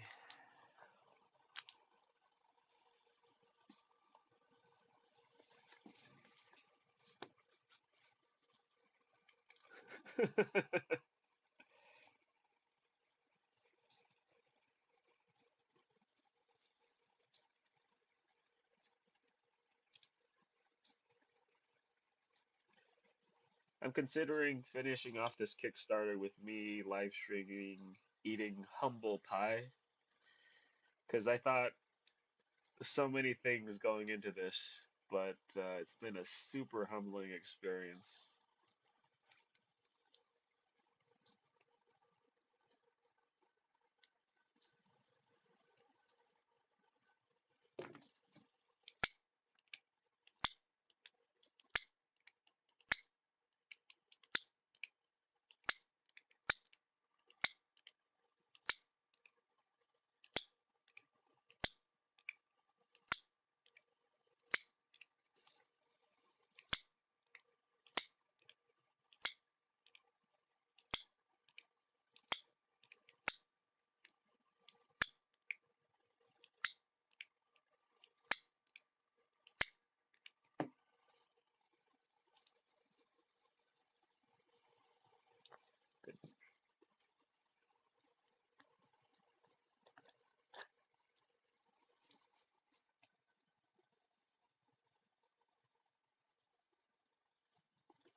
See you in a bit.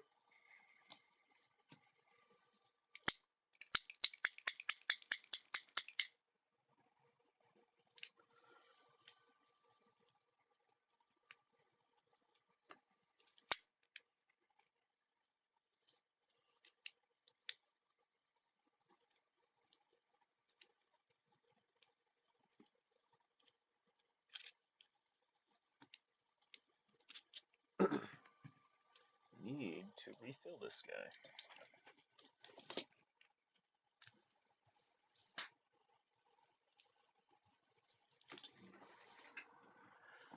All right.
All right. I think that should be good.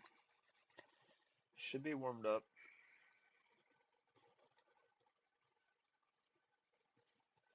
I was using the old Bic lighters, and those things were just eating up my thumb, striking them. Uh, Piezoelectric.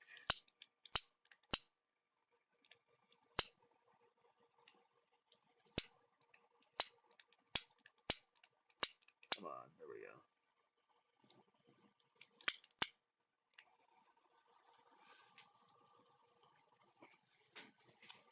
Piezoelectric lighter saved my life. I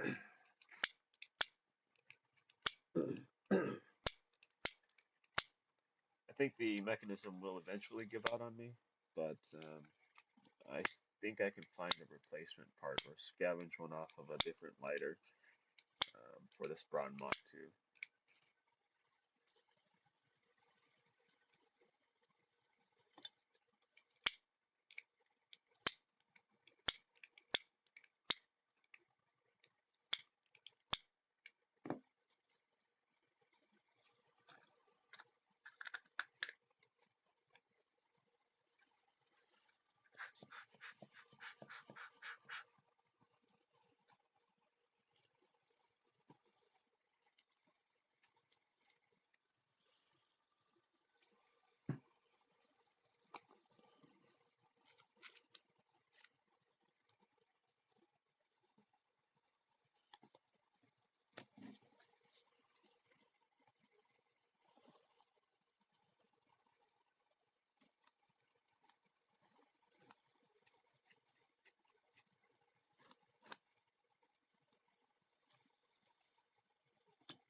That's right, I gotta do that.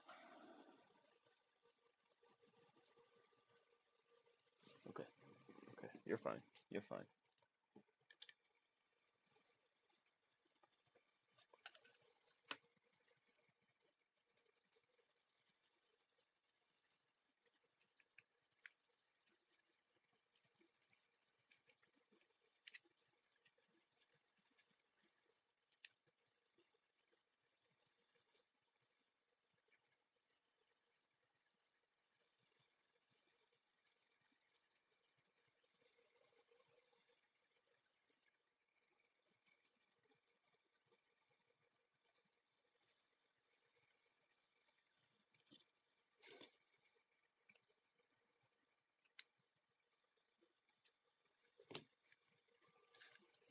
So I finally watched Last Night in Soho, and I did not know it was a horror movie, or at least in the horror suspense genre. I was totally expecting something else. But I think Edgar Wright did a good job with it. Visuals were good, acting was good. Lambasting nostalgia culture was great. Um, kind of didn't like the ending though. I think it lessens the impact of what she was going through in the first half. Um,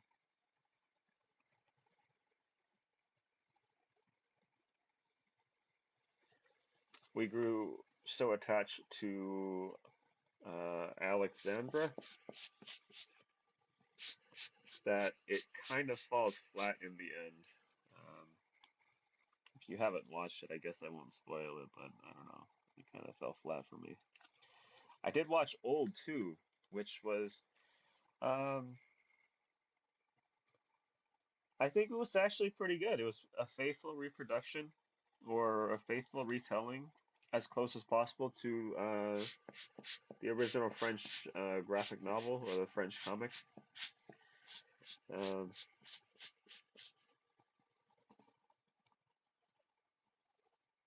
was very interested to see what the twist was, and I mean,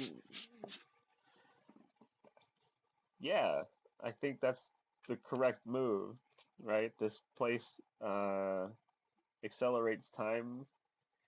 I think it was the correct move to put a medical facility there to test new treatments. Uh,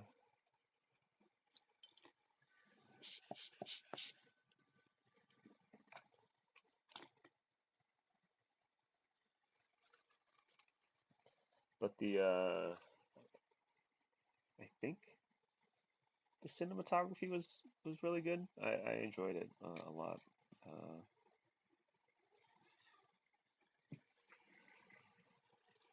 all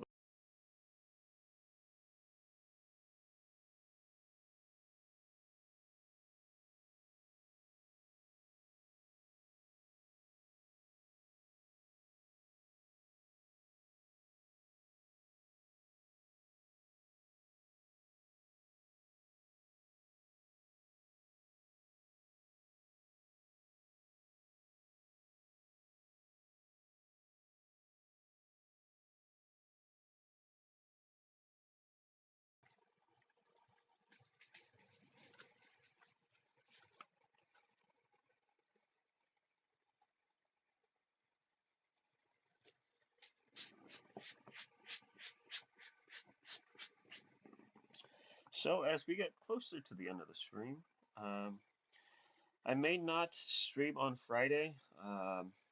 Familial obligations. I probably have to babysit, so my attentions will be given to the kiddos while also starting on a new batch of lenses. Um I should have these lenses shipped out either Friday morning or Saturday morning um, from the post office. Um, then it's back to work getting the lenses assembled.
All right,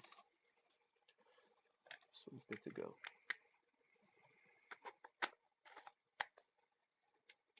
There's the back there. Lock the lock ring.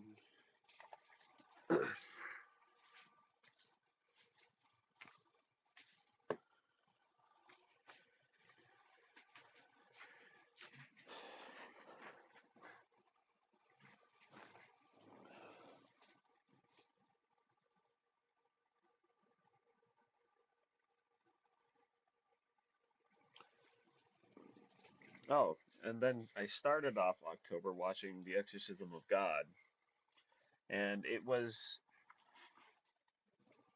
kind of a letdown. I kept reading reviews that it was a good exorcism movie, but to me it was like a buddy cop movie combined with a spy thriller and taking a little bit from the Marvel's Secret Wars, you know?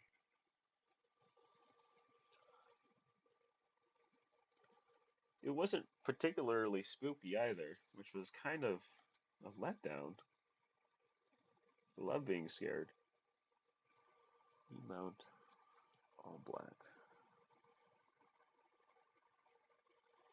But Jeffrey was there from Fresh Prince, and he was like the grizzled old cop who was getting too tired for this stuff.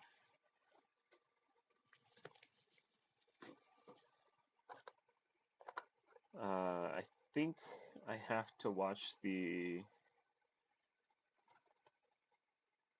think it's The Exorcism of Deborah or something, but that one is supposed to be a good one.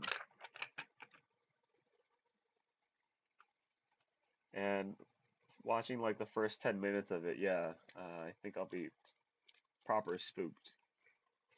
I didn't want to watch it while I was alone in the 3D printing uh,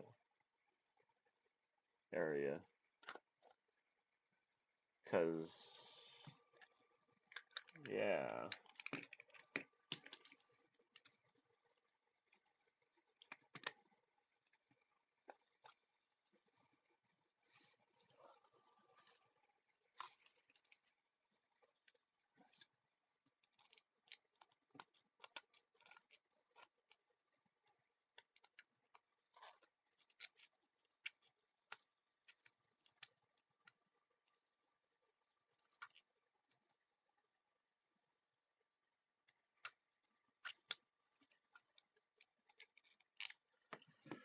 All right.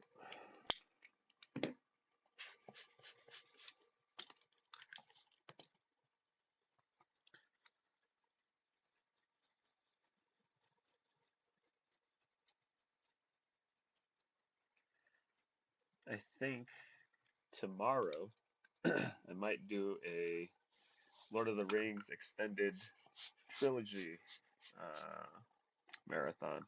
Been meaning to watch it again. It's such a good trilogy. So good. I think we all know who the real hero of the Lord of the Rings is. Samwise. Samwise carries Frodo the entire way. All he wants to do is go back home, finish finish his quest and go back home.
And on the topic of movies, I am a fan of The Phantom Menace. I know not very many people are, but I saw it when I was like 12. Um, and I mean, it's a good movie, guys. It's a, it's a good attempt at expanding the canon. Plus, I mean, Liam Neeson as Qui-Gon Jinn? Come on.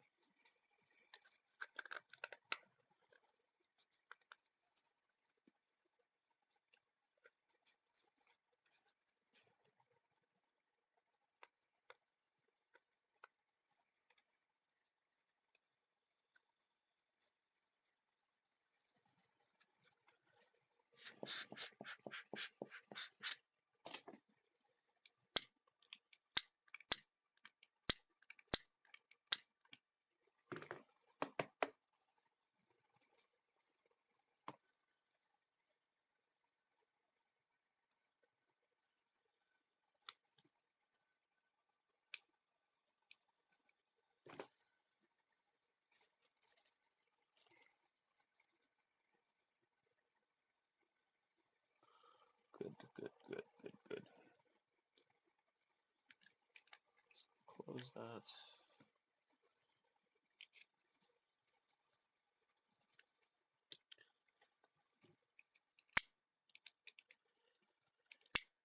I am so ready for season 5 of Stranger Things. I put off watching Stranger Things until last month, so I binged 1 through 4. Um, and I am super ready for season 5, the finale.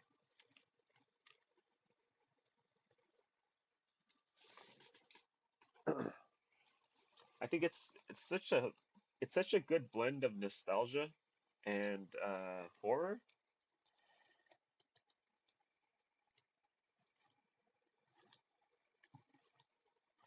It's a very good homage to those 80s horror movies. Though a lot of the characters do have plot armor that saves them from situations that normally people would die from. Uh, like at the end of season 3, somehow Sheriff is still alive after that. After the portal collapses, when we seen the Russian or the Soviets obliterated.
All right, who is next? Where did my papers go? Oh, there we go. Uh, Nikon Z again. All black.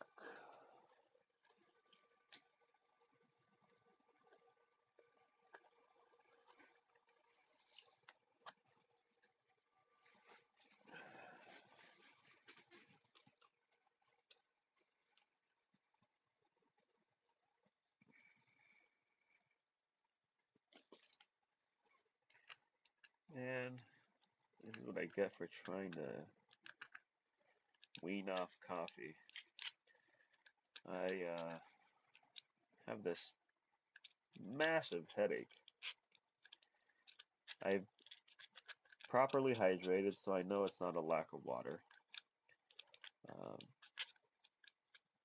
head is just wants to explode right now. But I think I'd rather feel a little shitty for a couple of days than constantly drink coffee. I don't even like drinking coffee. I like warm water, right? Or hot water. I think that's really all it is. Um, I generally don't feel the effects of coffee either, which might be because I drink it a lot. But trying to get off coffee. I think I'll just start drinking hot water. Um,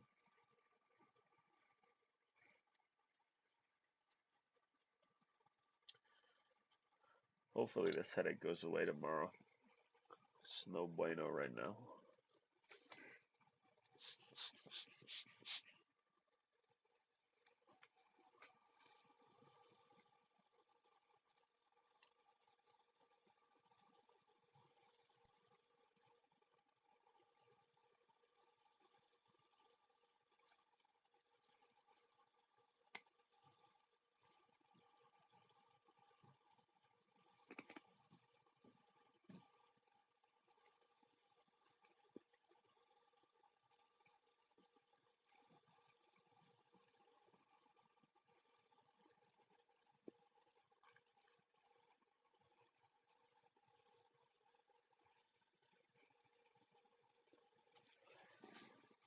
All right.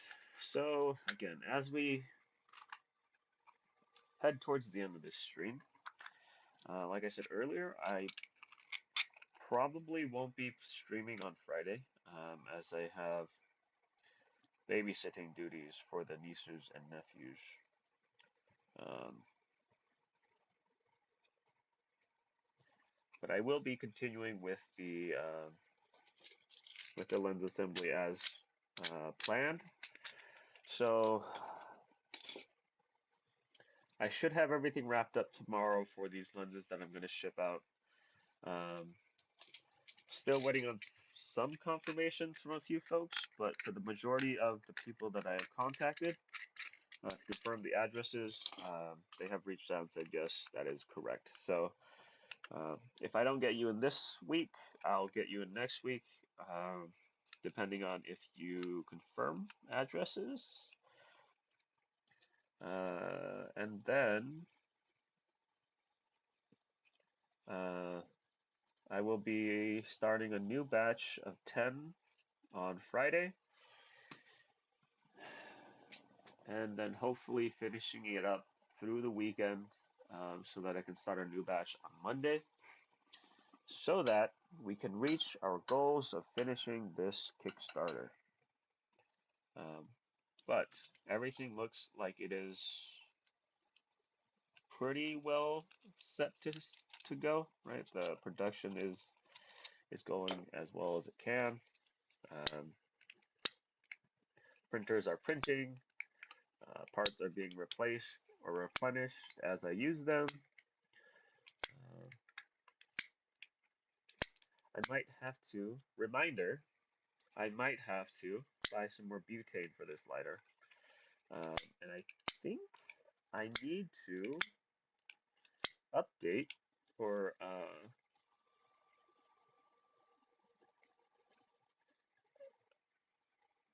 have to order a new set of, or a new, uh, more rolls of color filament just to um, replenish some of the stock that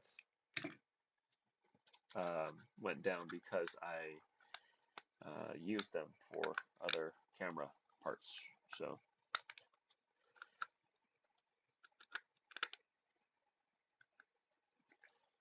okay. Other than that, pretty much the same stuff. Streaming will go on as scheduled on Monday. Monday, Wednesday, and Friday next week. I don't foresee anything going on. It's just this week, some familial things happened. So, um, sister has to go take care of some stuff, and I've got to watch her kiddos. Uh, Speaking of which, I might actually uh, finally mix the chemicals. Right, I still have them sitting here. Right? They haven't been doing anything. Um, but I need to process this or mix them so that I can actually get some samples from the like a M mount wiggle lens, the FD mount wiggle lens, and also the M42 wiggle lens.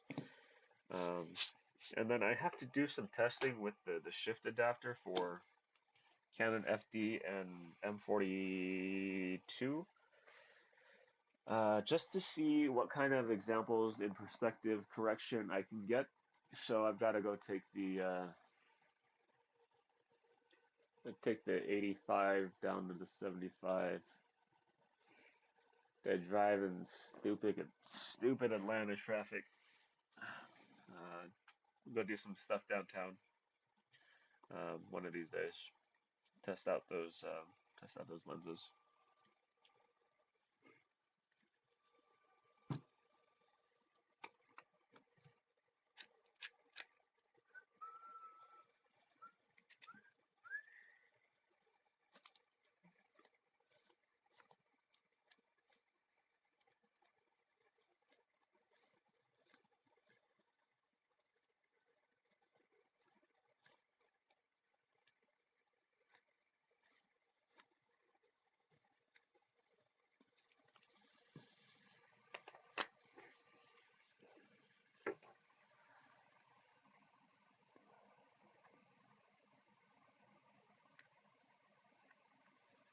I think I will have to do maintenance this weekend on the printers again. Um, Surprisingly, these prints are starting to eat away at the glass print beds. So I've got to flip them over and reapply adhesive. I've got to check nozzles for nozzle wear. Um, and then I think I might need to clean some of the extruders. It's probably picking up quite a bit of filament dust from grinding in the gears. So probably take those apart, lube them up, clean them, and then lube them because the gears are probably uh, eating away right now. we're grinding right now. Um,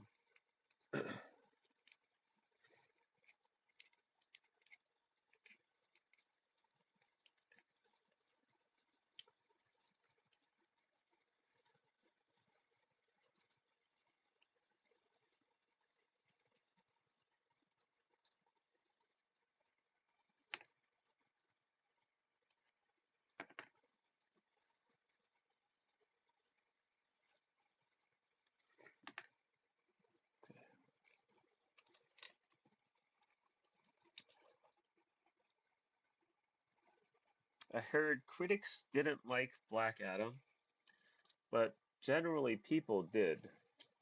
My buddy didn't like it too much. Said Doctor Fate was probably the best part of Black Adam. Um, I don't think I'll have a chance to see it anytime soon, so I'm kind of waiting for it to come onto streaming.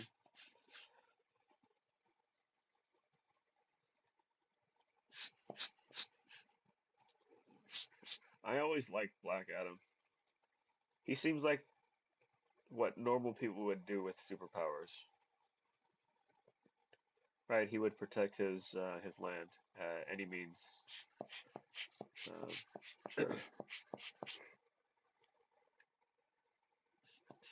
kind of like Magneto. Uh, I don't know. General reviews haven't been too favorable to it. Have you had a chance to check it out? Black Adam?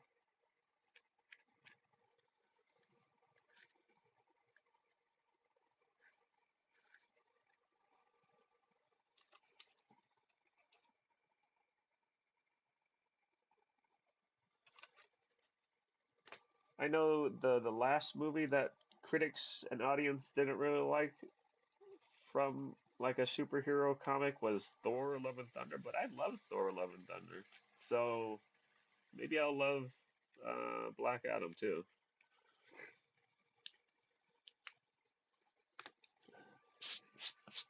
I totally get it.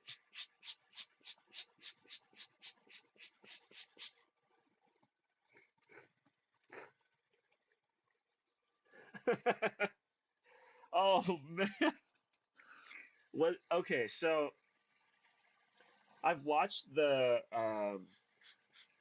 like the theatrical tapings of Cats and I enjoyed it. It was good. Should I watch Cats the movie, the 2019 movie?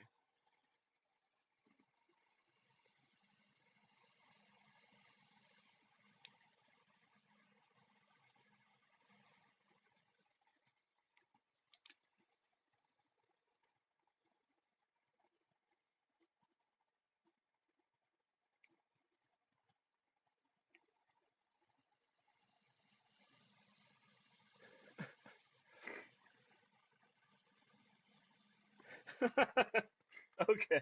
So the reviewers were correct on that one. You know what? I might watch it now. Um,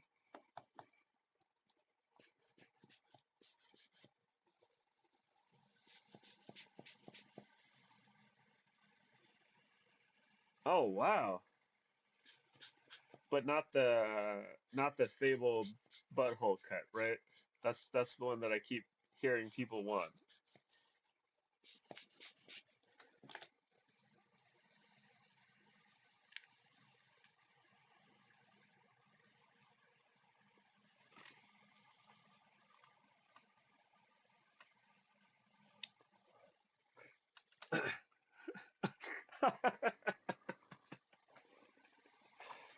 Now, do they ever explain what a Jellicle cat is?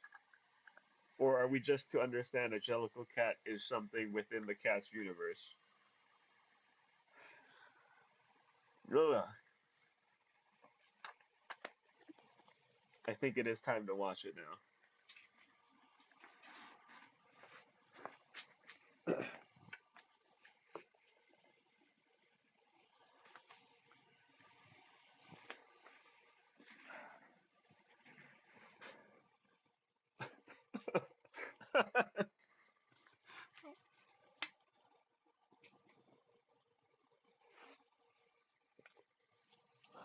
All right, Connor. I'm gonna cut it a little early today. I'm gonna finish up the rest of these guys here. Um, I probably I probably won't be streaming on Friday. I've got a familial duties. I've got to babysit the nieces and nephews, so my attention's got to be towards them while assembling lenses. So yeah, I appreciate you staying this long. Um, I'll catch you in the next one, and I will do a little bit more digging with the lenticular lens stuff. So um, I hope you have a good Wednesday. I hope the rest of your night turns out well. Again, I appreciate you for stopping by. Slowly losing my mind over here, so the company is much appreciated. So yeah, so yeah.